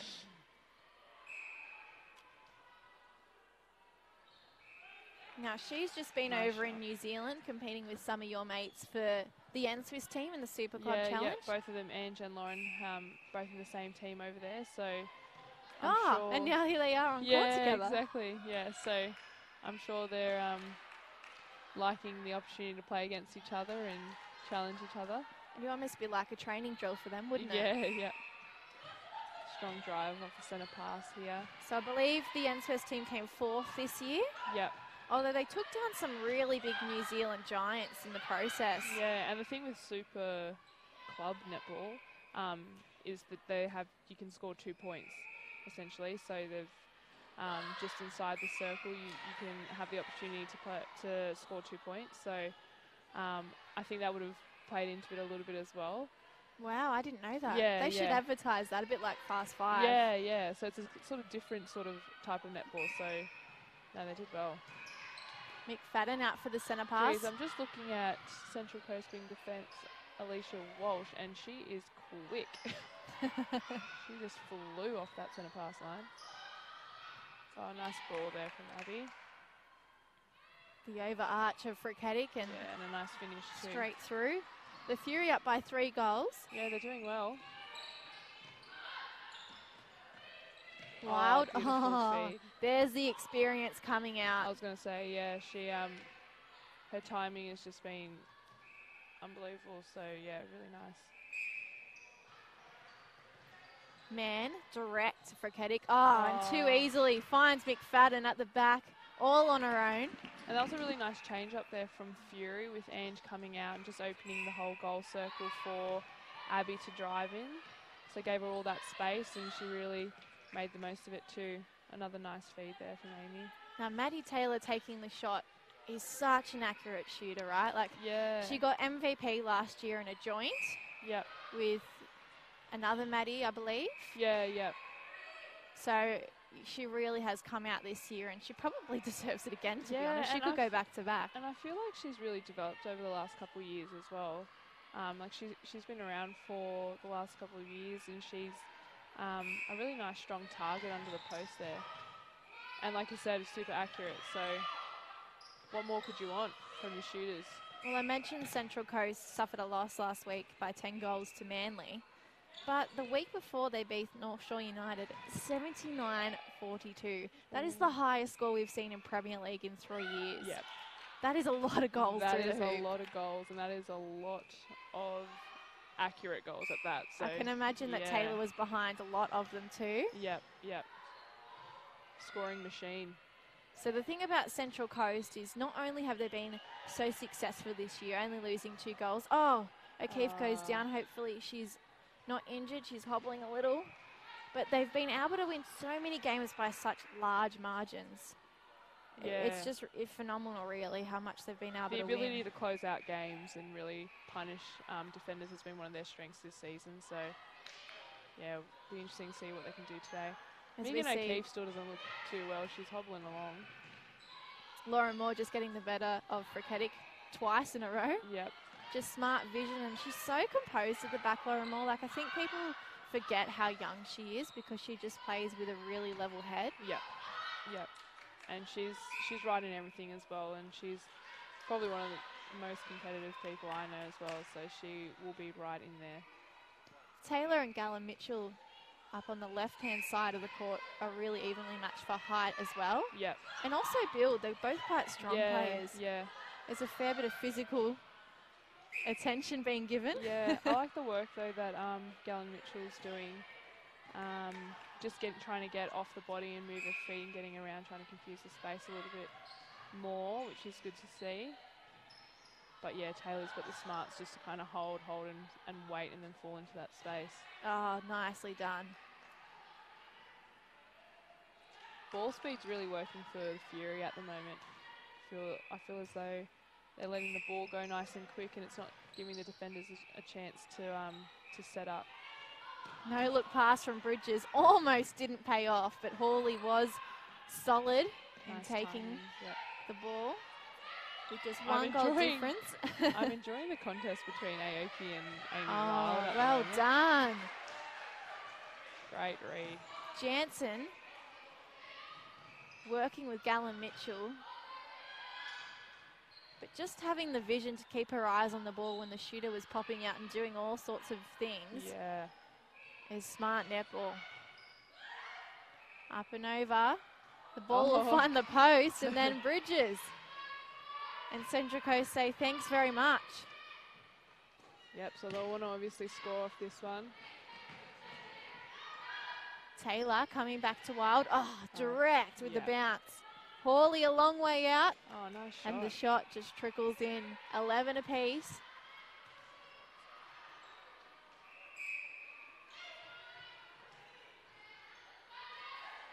Again, Ange coming out of the circle, trying to set something up. Yeah, nice little dish off there from Abby. Just Here to get we go. That guaranteed shot. One up again, 12-11. If you missed the under-20s match that happened on the ShowCourt right before this one started, the Fury were victorious, 49-48, just one goal difference. And I really encourage you to go back and watch that last quarter because both Claire and I were almost speechless at the end. There's just so much action and it was so tight. Edge of your seat stuff. At the moment, we're going goal for goal here and hoping that something similar plays out. Oh, nice bit of footwork there from Megan O'Keefe, just getting free from her player, finding the top of the circle, which is the most ideal spot for a midi. Now, we saw Ange Freketic looking for a feed. The ball didn't come to her, but just in front of Moore, she tried to roll off the body, but almost just did a 360 turn. Do you think that was tactical or accident? To be honest, I actually missed that, so. There you go. We'll just have to make sure we get replays next time. I'll look for it next time it happens. I'm sure it'll happen again. Didn't know if there was a little sneaky tactic that I was missing. Hawley outside the circle, 1 foot in. Going 1-2 with Wild, and they find Taylor this time. Her arms that little bit longer and able to find an edge. Yep. Really nice patience as well, working it right down to the circle edge from the Central Coast attackers. And then looking in. McFadden has to go back to reset in Jansen. Mann cops a little bit of a hit from Walsh. Work there from Mann. Coming forward now, McFadden. Oh, nice read. Tries to swing the pocket, but Bridges has got a little hand, swats the ball away, and Fury will take a throw in on the side. McFadden now stuck. Stark decides to go straight to a shooter. Yeah, got a little bit stuck on the body there. Central Coast goal defence, but I really liked that setup that was just set up there. Lauren Moore coming off the body and just sitting into that pocket, that deep pocket, just to confuse the space a little bit. Still going 1 for 1 here in round 13 of the Opens Premier League. Just looking up at the back of the stand, GWS have got a function on tonight as orange balloons everywhere. And they're all turned the lights off and they're now facing towards the show court as if the main event is happening. Taylor with a penalty just underneath. Yeah, nice easy shot there. 1 minute on the clock and we're still locked 14 apiece. Oh, McFadden surviving heavy traffic. Bounces to Jansen. The ball comes out of Mann's hands and she will get a penalty in the goal third. Quick work. Oh, McFadden just getting the ball on a hip. Yeah, really good job there between the wing attack and the goal attack, just wanting to get on with it, Jamie Mann. So Central Coast will try to score off this. What is disappointing is we didn't see McFadden or Frakatic able to get under for a rebound. They would have had a chance to go one up then. Yeah. Hawley, long range. Ah, swish. Yeah, buckets galore. And instead the Heart take advantage and they're up by one with a centre up their sleeve. Long ball. Oh, almost too long. Taylor, who wants though. the ball? Eyes for it. Lets everyone else do the work as she just takes an easy ball. Oh, really nice hold there from Jansen? Yep, Jansen. Oh, and Walsh in the air. Disrupts the play. Yeah, she's really well to disrupt the play then. Sees the Heart up by one. 15-14 at the first break. Pretty strong start from the Fury, though, considering we've been talking about how they've just come off 8 losses. Yes, they have got their 2 best shooters back. But the fact that they're really sticking it to this team coming first, do you think this level of intensity can stick around for the rest of the 3 quarters? Yeah, look, it was a really great start, wasn't it, to the game?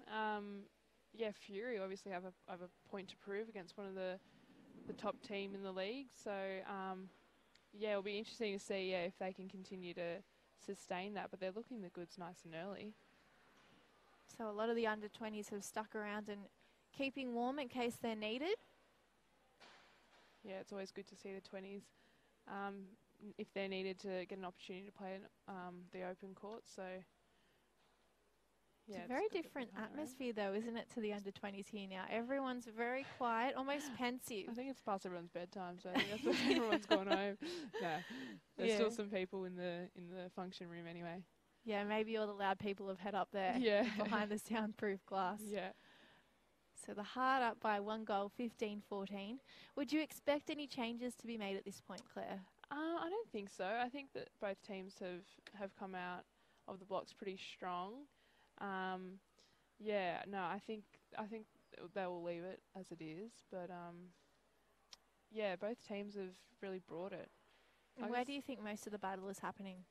Well, I feel like defensively there's a lot of on-the-body sort of one-on-one contests happening out there. So you can see players are just getting, ridden all the way through the court. So they've got to do more than one move to try and get off their player, just to try and get free. So it's a nice easy ball. But yeah, both shooting ends are doing really well. Like I think Taylor. Flood? Yeah, no, Taylor is doing really well for the Central Coast, just being that strong option under the post. And I think Ange... Maddie Taylor, sorry. Yes, yeah. Ange Frakatic, I'll get it. She's doing really well at mixing up her timing, coming out of the circle. Just her movements been nice and different. So I don't think Loz has been able to kind of sort out what she's going to do next. So that's a good thing for her. Now, Lauren Woods, who was a really big standout in the under-20s game just before this one, is sitting sideline, all rugged up now. But GWS have had to rely on their under-20s so much with people just moving in and out of the squad this season. Yeah. And their coach, Jenny O'Keefe, was saying how grateful she was because she really felt like the under-20s stepped up to this level. Yeah. Now, you've played Opens Premier League before. Yep. What does this level of netball compare to? Oh, yeah, it's really tough. Like, it's obviously every week, especially with the Opens competition, is pretty unpredictable, to be honest. Like, everyone, it depends on who turns up on the Wednesday night. So, yeah, it's a really tough contest all the way through. And, yeah, so it'll be interesting to see how the teams respond to the pressure that's being applied at the moment. All right, heading back out for the second 15. And I think they're sticking with the same 7 for both teams by the looks of it. They must have been listening to you, Claire O'Brien. Yeah, coach of the year. Coaching from the sidelines. It's almost like backseat driving, isn't it? Okay, looking to start us off with the centre pass for the Fury. Orange and grey heading towards the left-hand side of your screen. And Central Coast in the teal and yellow. Looking to defend. McFadden comes back to Aoki, and now Mann just inside the goal third has to reset. They've found the edge of the circle, and Freketic, despite some long arms from Bridges and Moore. Good pressure over the shot there. She obviously didn't want to shoot. You can't bat it out of their hands, unfortunately.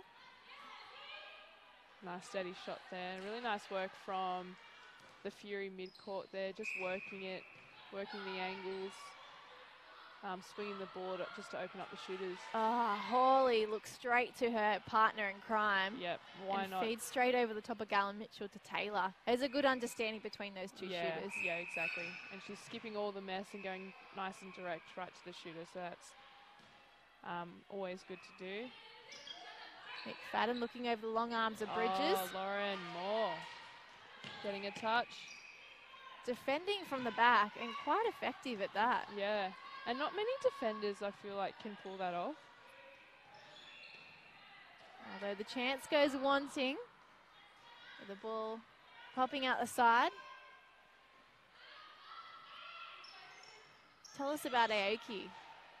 Yeah, so I played 15s all schools with her actually. She's a Newcastle girl. Yeah, and she loves her netball. She's really good at touch.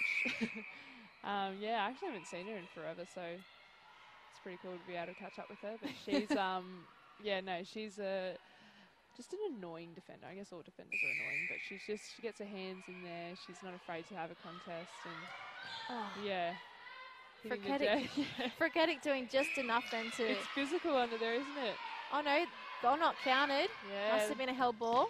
They're getting the defensive wins now, Central Coast. Their pressure has been applied since the beginning, but now that it's pulling off for them. Walsh, straight in front to Bridges. They'll have to come back. Now they find the goal third in Hawley. Over the top in the pocket. Walsh round the body. Again, that smart feeding. She's actually a pretty good shooter herself, Walsh, so she knows how to feed in the right spot. Yep. The combination between Wild and, was it Walsh, did we say? Yeah. Yep. In wing defence, do you mean? Oh, sorry, no, Hawley. Hawley in goal attack. Hawley and Wild have just really stepped things up, I feel like, in this attack end. And they've applied some defensive pressure as well by flooding down on the centre pass. Contact call goes against Central Coast. Oh, nice hands from Buckley. Where did that come from? That was so good. It's always good when your centre's got that little bit of height because they can transition so easily into defence. Oh, nearly. As they hit the deck, Jansen and Buckley. Both quick to get up. I'm not sure who the contactor was. They both looked like it was even. Toss up. We never see them anymore. Bring back the toss. That used to be one of my favourite things as a young netballer. Same. I was never any good at it, but it was still fun. It was just so much pressure in that moment. Everyone screaming out your name. Yep. And there was always two tactics. Do you just go for the ball or do you try and bat it up and get someone else to get it? Oh, nice drive and a really nice feed there from Mann doing attack. Really nice and strong work. The accuracy of Freketic really playing dividends, but the Heart are up by 3, 19-16.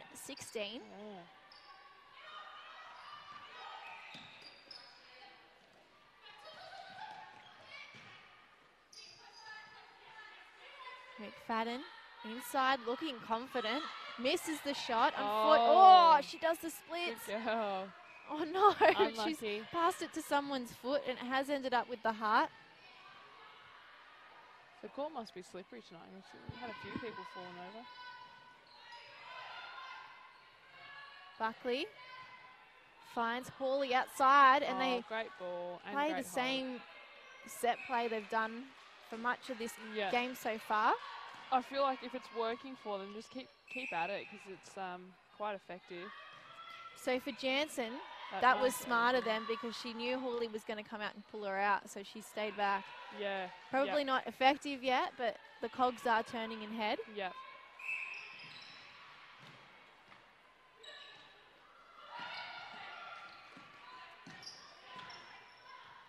We've spoken a little bit about. Nice Oh, well done, man. Great deception. Just the composure and vision just to go straight through. Yep.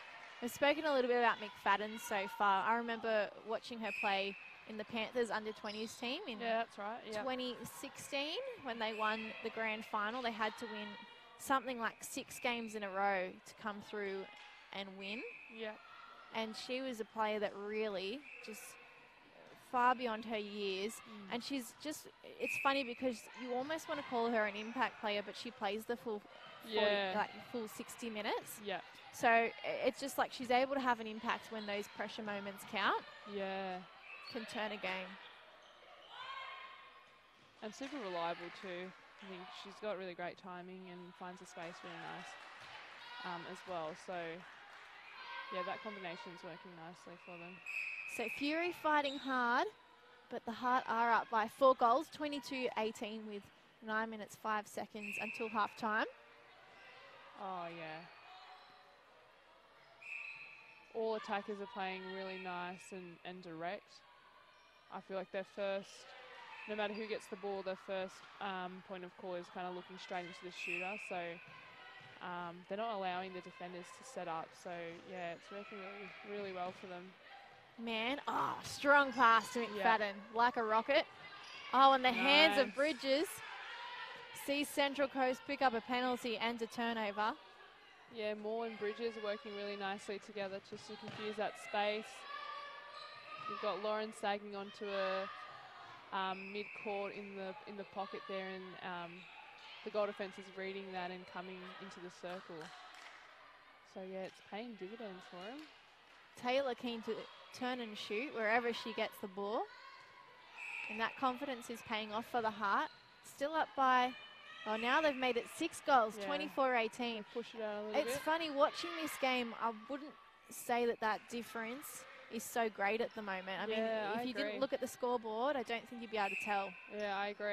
It's still being played at a really high intensity and like a pretty fast pace as well. Man goes over the top and O'Keefe on the edge. Easy. Finds Frakatic. The Fury are unstoppable when they use their ball speed, and like we just saw when they use their minis just to open up the circle and open up the space. Buckley goes to the pocket in Walsh. Good take. Taking the missile over her head. Oh, the pass is not good though, and the Fury will get a throw in the goal third on the inside channel. Really nice defensive pressure there as well from all three. Goal defence, wing defence and our centre there. So what do the Fury need to lock down here? Is it is it that second phase play that they're struggling with when they've got no options once they get onto the circle edge and into the circle? Yeah, I know. I feel like they're getting opportunities defensively. I think I think it's just a matter of making sure they're not one option out all the time. So when there's more than 2 options, and it's harder for the defenders to sort of stop that role.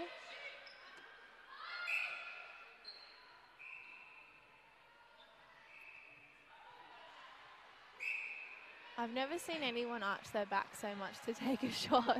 Yeah, she really has such a unique technique. Yeah.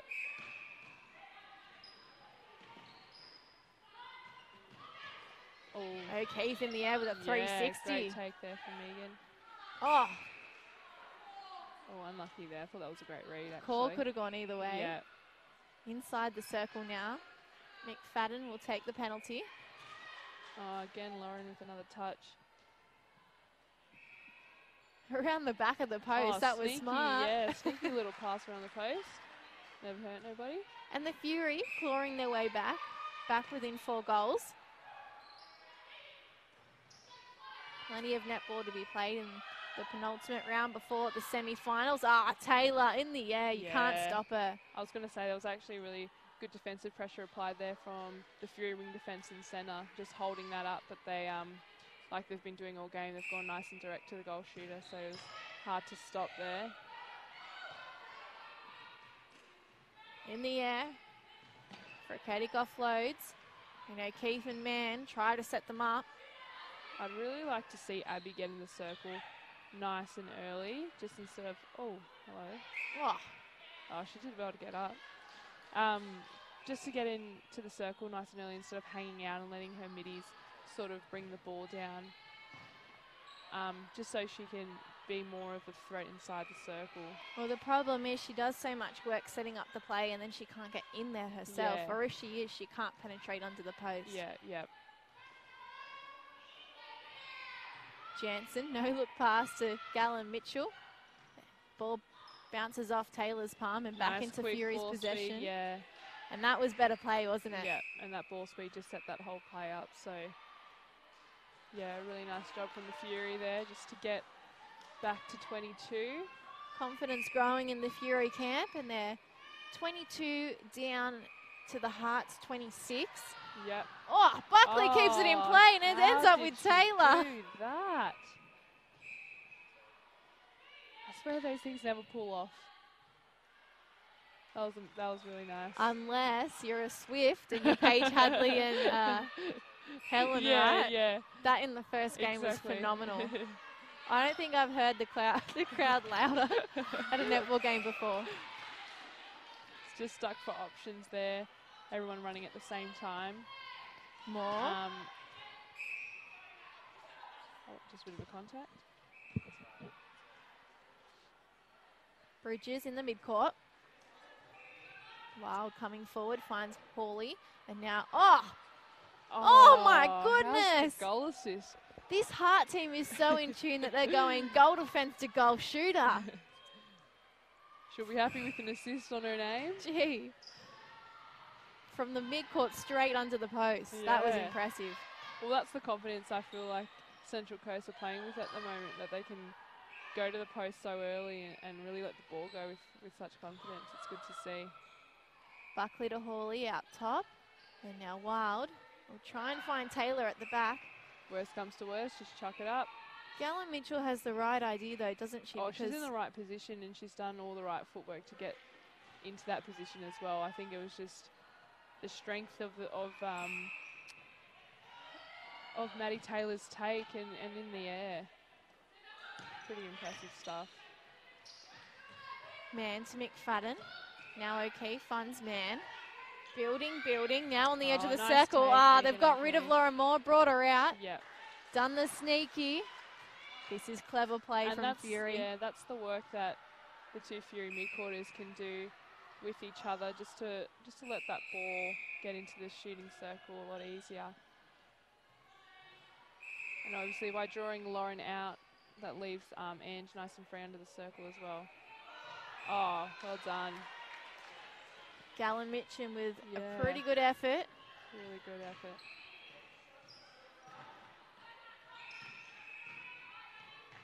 Jansen to O'Keefe. McFadden popping into the inside channel. Yep, so now I sort of like to see her get in the circle now. This is the moment the ball gets lost. Yeah. Just and I can't, it's not just McFadden, it's also Mann and O'Keefe knowing, like they're struggling to know what she's about to do. No one's driving forward to help her out. Okay, inside the circle now. McFadden will take a shot. Oh, the umpire's involved. They're doing well, defenders, just to get up behind the play. Usually umpires kind of see that contest as a contact straight away, but they're getting up in the air and then using their hands to kind of tip it away, which is really hard to do. Nice work by Moore. Yep. Just taking Frakatic out of the equation. I think she's seen Ange come out of the circle a couple of times, and now she's read it that she's going out. Rocket pass. Yep. So Central Coast have a lot of confidence in their ability. Yeah, and they're playing with a lot of patience too. They're not afraid to go back and sort of reset the play and work it again. So, yeah, they're making sure of every opportunity. What I would like to say is a big shout out to the umpires. We've had 2 sets of men on the show court tonight and they've done a brilliant job. Yeah, yep. I think many people don't understand how many men are actually involved in this sport and what a good job they do. Yeah, 100%.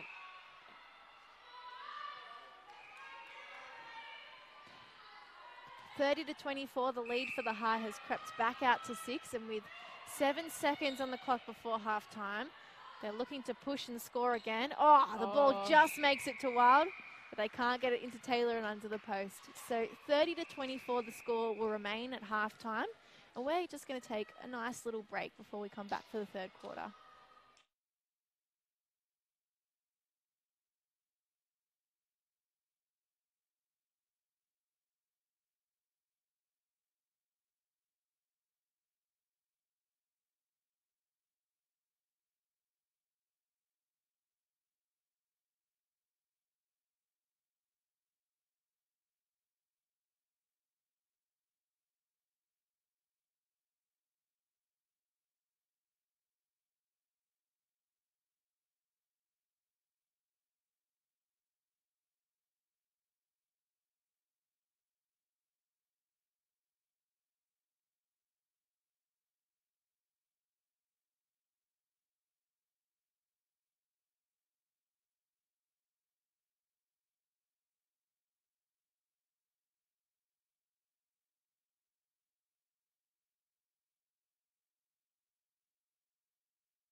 All set for the second half of this opens round 13 clash here on the ShowCourt. The Central Coast Heart up over the Fury by 6 goals, and we've seen a couple of changes. Yeah. Demi Evans has come on in centre for Central Coast. Lauren Wood has pushed out from goalkeeper to goal defence, and Laura Roger has taken her spot in keeper. We've also seen Kristen Kessler come on in wing attack. Yep. So, and Amy Wild also goal attack. It's almost like they've changed 6 players. Yeah. Why do you think they'd make that many changes if they were up by 6 goals? I'm not too sure, actually. I haven't seen this combination being played, so it'll be interesting to see what happens. Oh, nice little intercept there from O'Keefe. Yeah. Stealing possession, as we see Claire Yongi in wing defence for GWS Fury. Yeah, so I think that they've got some fresh legs through the middle as well. So I know Kristen Kessler will definitely bring a lot of speed. She's a bit of a pocket rocket, so and pretty deceptive as well on the feed. So that'll be nice to watch, to keep an eye on her. But I think they're used to that combination too between Chris and Amy Wild. So maybe this will set things up. Nice little feed there. Oh, missed shot, and Fury capitalised. Yeah. That was smart play from them. Yeah. A much needed rebound too, so let's see what they can do with it if they can convert it into a goal. And I tell you what, it's getting very physical out there. Annabelle Marshall has also come in goal defence for the Fury. So plenty of changes across the board. Central Coast surprisingly making a lot more. Although, in speaking with their coach last week about some of the changes they made there, she spoke about how it's important to, when they're leading up to the finals, that the team gets settled, but also to make sure that all the combinations that they have in their pockets are still working. So just to check in and just say, you know, yep, we also have this combination to play with if we need it. Do you think that's what she's done here? Yeah, well, also as well, the back end of the season can be pretty, you know, tiring with players being out there every week. So I'm sure the girls... Oh, Taylor with the roll off the body. Yeah, really nice roll there just to get some back space. And a good finish too. Yeah, I'm sure the girls will appreciate a bit of court time as well, just to get out there and show the coach. Oh, beautiful play there. Oh, Taylor. Lucky she got the penalty because she was about to just topple over the back of the court. Yeah, really nice second phase play there from Chris Kessler. Just doing a bit of a twirly whirly. Getting to the circle edge. They've stepped it up this quarter, haven't they, Central Coast? Oh, definitely. Last quarter, they outscored the Fury 15-10, and in the first quarter, it was very close, just 1 goal separating them at the first break. Yeah. So, yes, they have got the foot on the pedal. It's just a matter of whether these combinations can continue on the great flow they had going already. Lauren Ward trying her best to get that one back with the first ball contest. Man decides to go to McFadden on the left-hand side. But Frakatic will get a penalty right underneath, so they push towards the post. Yep, and she finishes it too. 37-27, 5 goals in it, 11 minutes 30 till the final break. Bounce to Walsh. Evans, her first strong drive there. Injection into the game. We talked about Maddie Taylor being MVP alongside Maddie Hay. Yep. She misses the shot and backs up for 2017. But Kristen Kessler in wing attack was the 2016 MVP. So Central Coast looking good in the awards area. Yeah, they're not short there, that's for sure. Man inside goal third goes 1-2 with O'Keefe. Yeah, Jamie Mann doing a wealth of work there, unlucky. The pass, no good. She was looking at McFadden, but the ball just went elsewhere. Just kind of slipped her fingers. Kessler goes back to Wild. And now they have to go back into the mid-court. Yeah, they're nice and patient. Build-up looks good. The feed is not. Just over the top of Taylor's hands. And Gala Mitchin takes the throw from the baseline. Zoe Yongi with the ball. Tell us about her. You know a little bit about her? Yeah, so she played for the Waratahs this year and had a really good season with the Waratahs for A&L. She really stepped up when she was on court, and every time she was out there, she improved every time. So, yeah, she's a prospect for the future of Netball New South Wales. And, yeah, she's done really well. 33-28. 5 goals again, the difference. Wild says, nah, I'm going to go back instead. And Moore's lucky that she had a little extra second to recollect. This time she cups the ball to the face. Her teammates aren't doing her any favours. Kessler on the edge decides to swing, and Evans finding Taylor at the back. Yep. Smart play. The combination between Kessler and Evans is not new either. They've played alongside each other for a while as well. So, yeah, really good use of swinging the ball just around the circle edge just to open up the shooters in the middle. So McFadden with first possession. I thought that was another moment we could have seen the toss-up. I was getting excited. Both teams not wanting to let go. It's come off the back post and a Hart player. And now McFadden, baseline throw-in, will look to get it to Fricketic as easy as she can.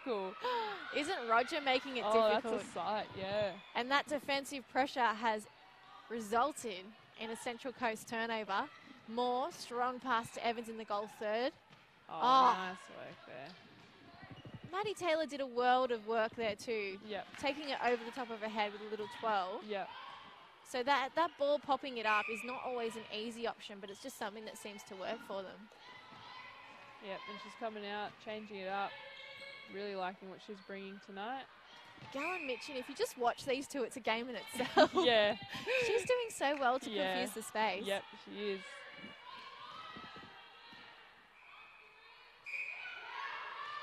Both players out in the same slot for the centre pass. Yeah, and I think if they can sort that out, if the Fury can just sort out getting one person over the transverse line, then they'll get a little bit more penetration down the attack end.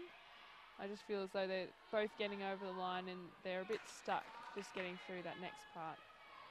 But they managed to get a goal anyway. Evans to Kessler, who's straight out. Over the top to Nice Wild. timing.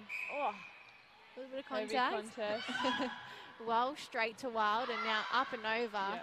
Yep. Again, they find Taylor at the back. Really nice quick ball release as well, just to minimise the chance of the defenders getting around.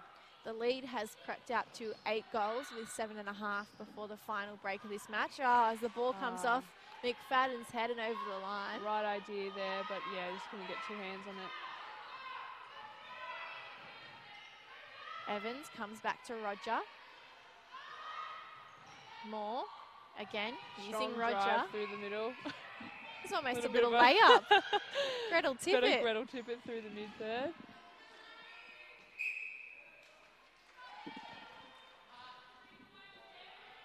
I just think the Fury defence need to just tighten up a little bit on their players individually. You can just see Demi Evans there, no one on her. Oh, that didn't go through, does it? Oh, yep. It just touching the bottom of the net. Yeah. Oh, and that's just confidence, isn't it? Just letting the ball go from the I think a lot of like experience too. We've spoken about how this Fury team has relied on a lot of under-20s this year. And that means that even when the experience comes back out on court, that the combinations don't gel as well as you maybe expect them to. Yeah, exactly. Wild, amongst all the chaos, has a calm head. Kessler outside, fakes, and the no-look passes to Wild. The classic no-looker from Kristen Kessler. Is that a It's trait? a classic, yeah. I feel like it would take a lot of practice to perfect. Yeah. Oh, Kessler, lucky, right place, right time. Yep. Now Evans in the top of the circle. Footwork, yeah. Oh, beautiful swing. Oh, no. Oh, no. She's in a lot of pain. And they'll need to hold time for Taylor. Oh, they don't hold time. It's pretty rough. Maybe it'll be when it's a Central Coast. Oh, she's beside herself. And she is a star player for Central Coast. Oh, they're just wiping the court, I think. Sucking the big ones. At least she's smiling. Yeah. Kristen Gessler, our girl. All business, huh? I'll get on Let's it, don't worry. Let's get this game over and done with. So Maddie Taylor, a tough cookie, has decided to stay outside. Yeah, she doesn't look right though. But kudos to her. Yeah, ball speed killing them at the moment. This time Wild's in front. It's Happy really to help out a teammate. Yeah, and just really nice use of the middle channel there as well. Just opening up the other side of the court. McFadden through traffic. They weren't confident to give her the ball because there was just still a lot of Hart players lurking around. Yeah, that was nice timing of Ange coming through the middle there. Central Coast setting up a bit of a box. Explain what the box means to us, Claire. So Central Coast just sort of set up this diamond-looking shape, and I guess the objective is to block that middle third, to force the attackers to receive the ball wide or long. But like to break that, shooter up the middle, going to a screen or just letting that ball go. 4 speed, short and sharp will kind of break through that, and that's what they did before. Really nice play there from Central Coast Hearts. Taylor's backing up, but I don't think she's 100% confident in her ankle. Yeah. Man to Yongi. Now O'Keefe. Looks left, looks right. Decides to go to Man on her right-hand side. McFadden will have to drive backwards there. Finding it hard to push in here. Persistence could pay off. Really nice drive there from Man. I feel like that ball needs to go a little bit quicker just to get Walsh, is it? Off the back of, just get her off her back. But she's doing really well at contesting everything, Walsh. Swish from McFadden, that was a lovely shot. Oh, nice change of direction there from Amy Wild. Yeah, and the smarts just to get back into the circle and shoot like that. Lifting a teammate up and battling a little injury. God, they'd be sweating on her fitness, surely. Yeah. We've got one more game before the semi-finals. Come on, Maddie Taylor, you can do it. Little tip. McFadden transitioning and switching offense to defense. Yep. So the focus for GWS this week was to keep the error count down and play 15 minutes to what they say they're going to do. So setting an intention and going out and actually fulfilling it. I think their game plan is pretty solid, but it's about executing it and keeping up the consistency for them. Yeah, and I feel like they've really got this timing nailed all the way down the court. That, as you just saw in that play there, each play on a really strong drive during the early prelims just to get away from their defenders. And then it's a nice easy option for the thrower, so yeah, nice little feed there from Kristen Kessler. What would you call that ball in practice? Because you're The one obviously not Kristen allowed just to, did? you're not allowed to roll it along the ground, but we see it so often. Yeah, it's almost like a little flick bounce pass, just with a little bit of touch on it. Yeah, really effective though. Do you use a few of those? Look, I try, but I don't know if they pull off, to be honest. 3 seconds Hell there ball. on the shot. So defenders, I think, getting into the heads of the shooters, of the Fury shooters at the moment. Nice drive there. Oh, quick work with the hands. Oh, beautiful play. I mentioned this before in the 20s game, but Kristen, really strong drive through the middle there, she took 2 defenders with her and opened up space for the centre. And Maddie again is not having a good day. Oh, now her fingers or her hands have gone. She's setting up something. Oh, Wild is helping her out. Was that a screen? Yeah, that was a nice little screen. There's an example for our viewers at home. Yeah, from Amy Wild. Smart work there from the goal attack.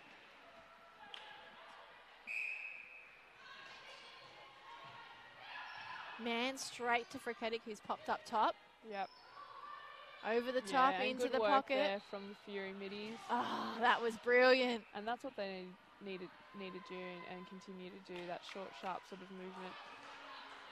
They're definitely having to make the extra effort to get into the circle and under the post, because Rogers had such an effect, hasn't she, coming on in the third quarter? Yeah, she's got a touch and everything, so she's done really well. Oh, gee, I can't watch. I'm nervous for her. A nice shot there from her. Speaking of injuries, your friends unfortunately got a little injury herself over from the and Swiss club's efforts in the Super Club. Yep. So Tegan O'Shaughnessy, who was a Giants training partner this year and last year as well. Had unfortunately ruptured her Achilles tendon, and she's enduring recovery at the moment, so wishing her all the best. But yeah, she has had her operation and she's on the mend at the moment, so yeah, hopefully she's back sooner rather than later. Fingers crossed for a speedy recovery. Yeah. So Fury down at the moment to the Heart, 49-33, and the split for the third quarter is not good their way. The Heart 19-9, outscoring them by 10 goals. And I think that's the danger about this Central Coast Heart side. And I spoke about how they scored 79 goals 2 weeks ago.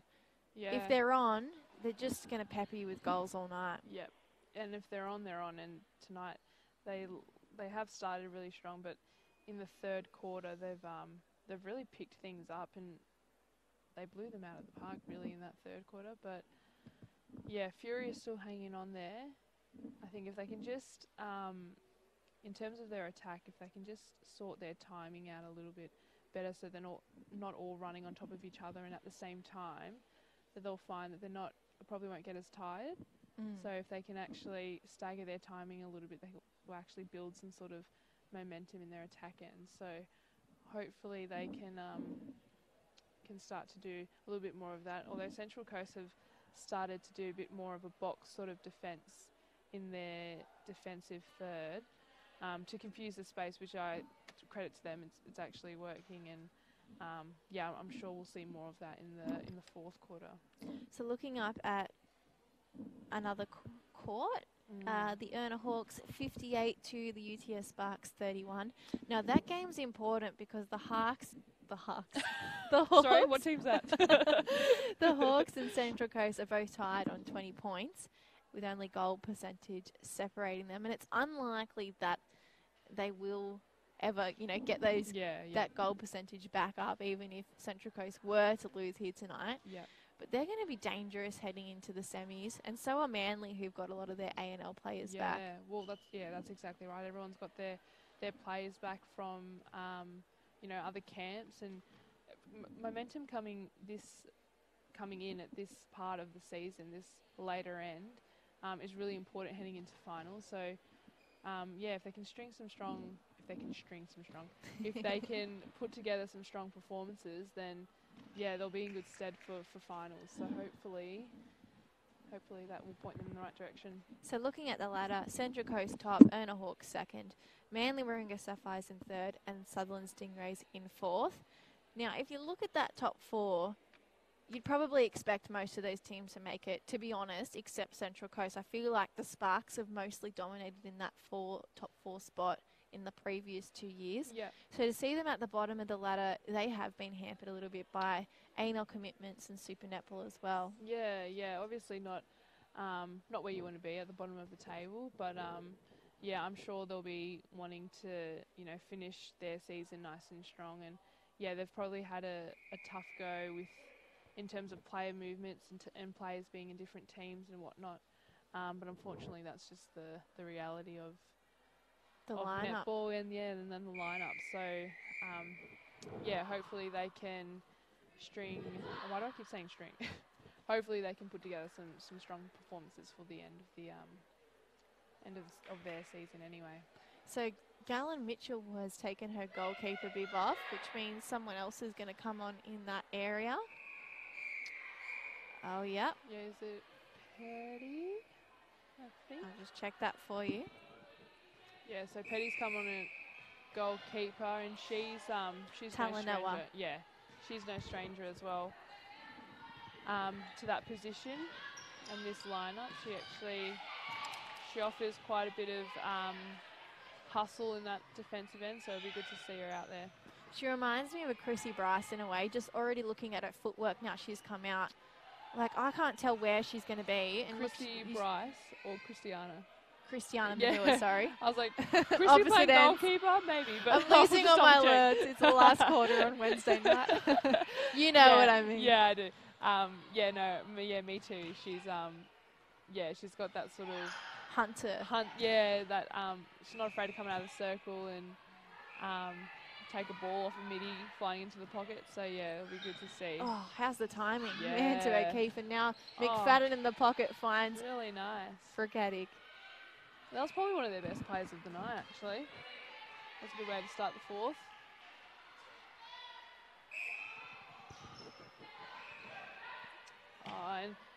And Frickatic using that drive and drop move quite effectively, just getting missed. In the pocket now, O'Keefe finds McFadden in front. If she can sink this. Yeah, nice patience shown here from the attackers of the Fury. The Fury go back to back. The Heart have not scored yet this fourth quarter. Yep. Just little things like that mean so much when you can't make the semi-finals. Yeah. It's all about what you can learn from now on, isn't it? Yeah, and I guess they still have something to play for too. They want to finish this game strong. They want to finish their season strong as well. Oh, Frickatic looks like she was blown away by the momentum of the pass. Oh, nice feed there.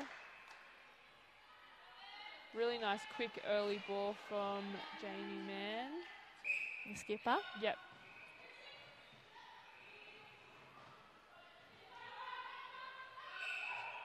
Jenny Evans has had a really nice entry into the game as well. I feel like she's kind of just gone about her business and she's been there when she's needed to be there, and defensively she's getting involved.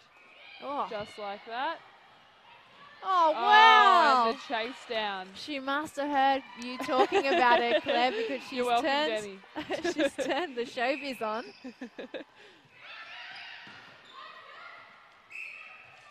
Hell ball. Yeah, just getting stuck for options there. Everyone running away, no one coming to. Because you don't see a lot of stepping, hell ball, those sorts of things in this, you know, top end level of netball, especially in super netball. When it happens, it's always like, oh my goodness, did that just happen? Like, it's a big moment. Yeah. They call them the coach killers. You can understand why. Yes. More to Kessler. Nice. And they've got that combo back just to Taylor in the air. Yeah. And Talanoa, who looks like she was going to be deadly at the back, hasn't been able to stop the high feed. Yeah, yep. Kessler absolutely creaming the defenders at the moment on some second phase play and some really strong prelim moves. Some nice patience shown here from the Fury, working the ball around. Side on feed, and then shooter to shooter with the assist. And that's a held ball there, is it? Yeah, it is. Goal does not count. Yeah. 53-36 hard over the Fury with 11 minutes 20 on the clock. I think this is a showcase of why we've seen so many scorelines blow out for Central Coast. Yeah. Because it's a battle at the start and in the middle, but towards these back ends, they're just in their rhythm so well. Yeah, and it's their ability just to punish teams when they get the opportunity. And yeah, like I said before, a little bit too much on that one. A little bit of a brain snap from Wild, and she knew it, hands on head. That's okay. When you're up this much, you can afford to have a few little mistakes. Yep. Marshall, strong pass to Man, and she'll shoulder to Frickatic. Coming back now, O'Keefe finds McFadden at the top of the circle. There as well. Mid-range shot, beautiful. Shot. They look like a different team when they're letting that ball go like that. Those strong shoulder passes. It's almost the confidence and freedom from that confidence, isn't it? Exactly, just like that. Nice space there from Abby in the circle. Certainly exciting things to come in 2019 if they can keep this team together. Yeah, exactly. The problem is you don't want to let them get too good that they all get taken away for A&L and all those. Yeah. It's a fine line, isn't it? And it will always depend on when the season falls for Super Netball as well, because that's been shifted this year for the Com Games, and I'm sure it will be shifted again with the World Cup next year. Yeah.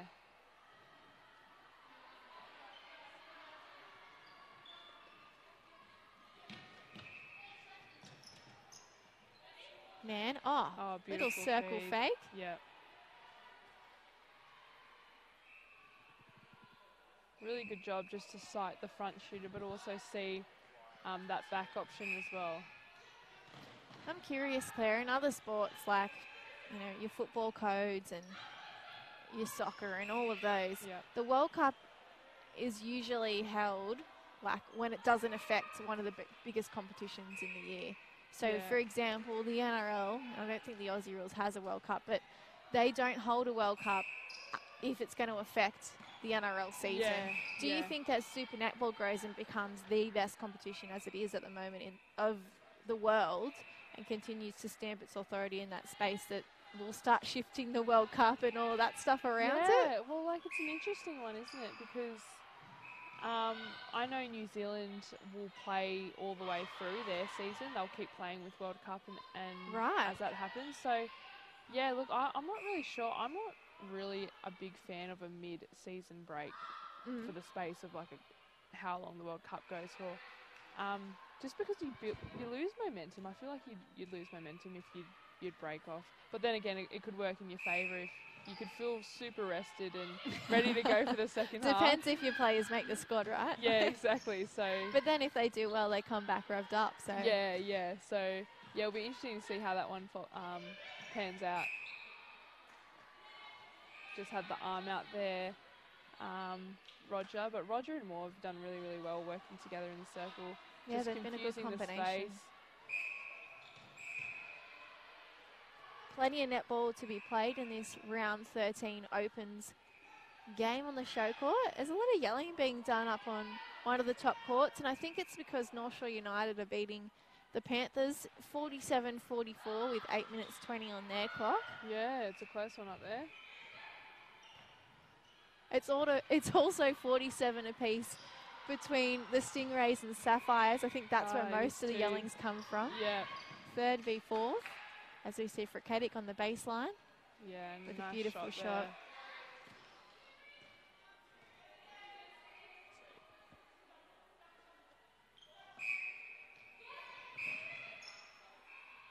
Having a look at the great moments that the Fury have had tonight.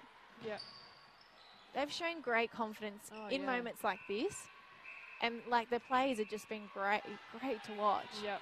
Where do you think the difference has come between them and Central Coast? Because Central Coast is still letting them score. Yes, it's 57-43, but the gap is nowhere near as much as Central Coast has been in other teams so far this season. I think the difference is that Central Coast have really capitalised on their opportunities that they've gotten defensively, which has obviously pushed that lead out. But Fury are still in there in terms of scoring their centre passes, and that, like you said before, they've had some really nice direct play. So just only a couple of errors or a couple of runs that have hurt them early on in the game, which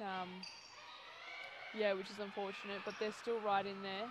I'm really liking the contest between Mann and Walsh. They're both pocket rockets and they're absolutely firing. Very, very speedy and great footwork. Yeah. Ah, beautiful. Beautiful shot. McFadden at her best. Yep. Ooh. Another twirly-whirly from Chris Kessler. The difference now 14. Oh, well done, Demi, just to hold on to that without going offside. It's so funny because I coach an under-12s team. Nice. And so many of them watch Super Netball and they say, why didn't they get pulled up over offside when they have the ball on the ground and they're steadying themselves? Yep. When do you get taught that? Because that's never used in grade netball at all. Honestly, and then all of a sudden it pops up and it's like a fantastic thing. Honestly, I didn't know you could do it till only a couple of years ago. And I actually saw it on TV. That's how I knew it, that you could do it. But yeah, I guess it makes sense. But as long as your body sort of doesn't touch the circle, or you don't fall inside the circle. The secrets of the pull it elite. off. Another nice goal there from the Fury. Still about 5 minutes to go, and they could really close that gap. I will give a little shout out to my under-12s team actually, because they play their grand final this Saturday. Oh. And some of them watch the Premier League and are really keen to see what happens in this league. Oh. So Engadine Eagles 12B3 team, go girls. Good luck, guys.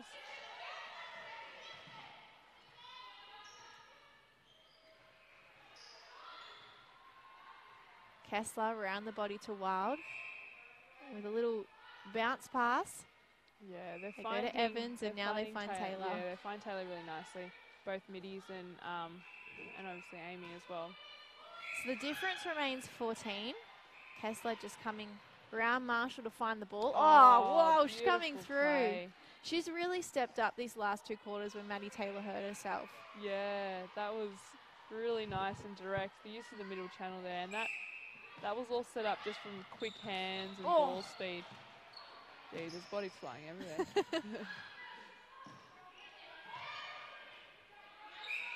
Yeah, a little bit close, but... It's always really interesting when you've got a tall centre up against a short centre too, because one or two things can happen. The tall centre applies a lot of defensive pressure and really off-puts the short centre, or the short centre's too nippy and the taller centre can't find her. Well, I found this matchup really interesting because Megan O'Keefe, definitely has a lot of pace and her footwork is incredible. And Demi's got these long dangly arms that you can't really see past. So, yeah, it's a good contest to watch. They're almost flailing, aren't they? They just come out and take a pass or a little deflection. Yeah, nice shot there from Abby.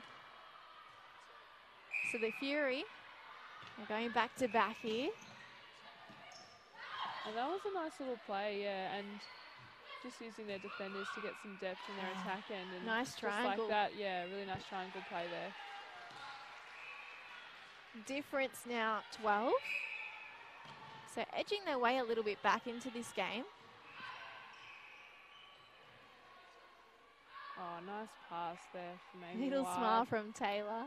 She's doing a wealth of work as well on the centre pass thing. Hurrying back in the circle to try be an option inside there. So, yeah, really smart work from the goal attack. Oh, man. Oh, who wants it? Oh, gee. I think she wants it. Don't know why the court is so slippery tonight, but we've seen plenty of people hit the deck. Yeah. Up and over. Taylor using the post. Girl, yep. Draws a penalty. That was a really good hustle from Alicia Walsh just before for the ball. Can hear all this yelling coming up from the top court. Sorry, keep talking about Walsh. Walsh. No, I was just saying that she's her workload this game has been incredible as well. She's been riding everything, attacking the ball down the court, and yeah, she's been riding Fury wing attack all game as well. So if you're interested in the games that really will make a difference on the ladder up top, the Sapphires and Stingrays are really battling it out on another court, 53-52, and I believe that's where most of the screaming and yelling is coming from. Yeah. And there's not a lot of space up there for supporters, so it's great that they're generating that much noise so we can hear them. Oh, long ball from Moore. Lauren with the goal assist. Just laughing at her face. Disappointed with it too. Turned around close to us and said, why did I do that? Split second decision. 64-49, and there's 44 seconds left in this round 13 game. I think she just wanted to get her stats up. Maybe she's just tired. Kessler. Just right place, right time to receive the turnover. Oh, nice contest there. That was good work from Iongi. I was going to say she'd been a little bit quiet, but then she just managed to get a little touch there. Good contest. Sometimes it's hard to have an impact when you're not used to being an impact player too. Yeah. Oh, the ball goes I above man's head and into don't know Welsh's how hands. much wing defence she's played either. I'm used to seeing her in a goal defence goalkeeper position, so she's done really well. United and the Panthers are really tight too with 51 seconds on the clock. United is up 41-49. Oh, yeah. As we see Taylor take the last shot of the night here on the ShowCourt. Oh, already. Just like that, it was over. So the Heart, if they're going to update the scoreboard, maybe 65-49. There we go. Yep. 16 goals difference at the end. We'll be back in front of the camera with Claire to wrap up round 13.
Well, Central Coast Heart too good for the Fury tonight.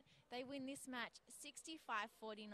Claire, they were really dominant, but we were both surprised to find out in that last quarter it was 16-all for the quarter. Yeah, I know, it was crazy. The Fury really came out in that fourth quarter with something to prove, and I think the third quarter for the Central Coast was where they really sort of built that pressure and really made them punish. So it was really exciting game still, but they just went away with it in the end. And we saw some really good stuff from the Fury. We mentioned that they were only four spots from fourth place. So despite having lost their last 9 games, if you include tonight as well, they've still got some great netball happening in their camp.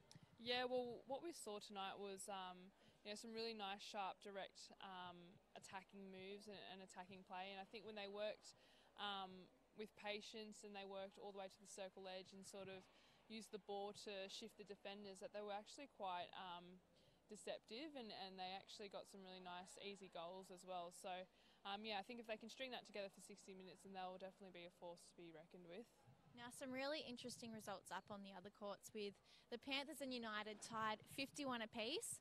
The Hawks won their games against the Sparks pretty convincingly, and then the Sapphires and the Stingrays were only divided by 3 goals. So everyone stays on the ladder where they were, but at the moment, Central Coast have proved tonight they really deserve to be in top spot. Yeah, well, they've, like you mentioned before, that they've been able to score nearly 79 goals, was it, before? So, yeah, they're a team that has the ability to make teams punish, and you really saw that tonight, that they really took the most of every opportunity, and it looked like they were enjoying themselves anyway out there. Is there anyone that stood out on their side? I think, as a team, they worked really well together. I think Amy Wild had a really great game. Just working in and around with her shooters and her middies, and I think Taylor, obviously she went down, but she did really well to just be that strong target back there. And I also really liked what Alicia Walsh was doing out there tonight. I think she was just a bit of a pest, which is what a wing defence is supposed to be. So she looked like she was disturbing their attack end a lot. A very underrated position. Claire, thank you so much for joining us tonight. Have you enjoyed your time sideline for Premier League? Yeah, I loved it. It was really fun. Thanks for having me, and thanks for listening, everyone. But so the next couple of weeks will be really interesting to see how it pans out, and then finals will happen. So it's the later part of the season, so hopefully it'll be exciting.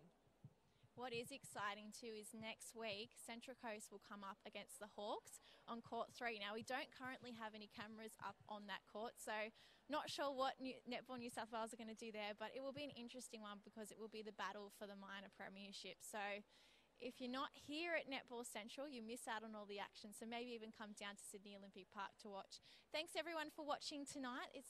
That's it for Bar TV. We'll be back with the Opens at 7 p.m. next Wednesday. See you then.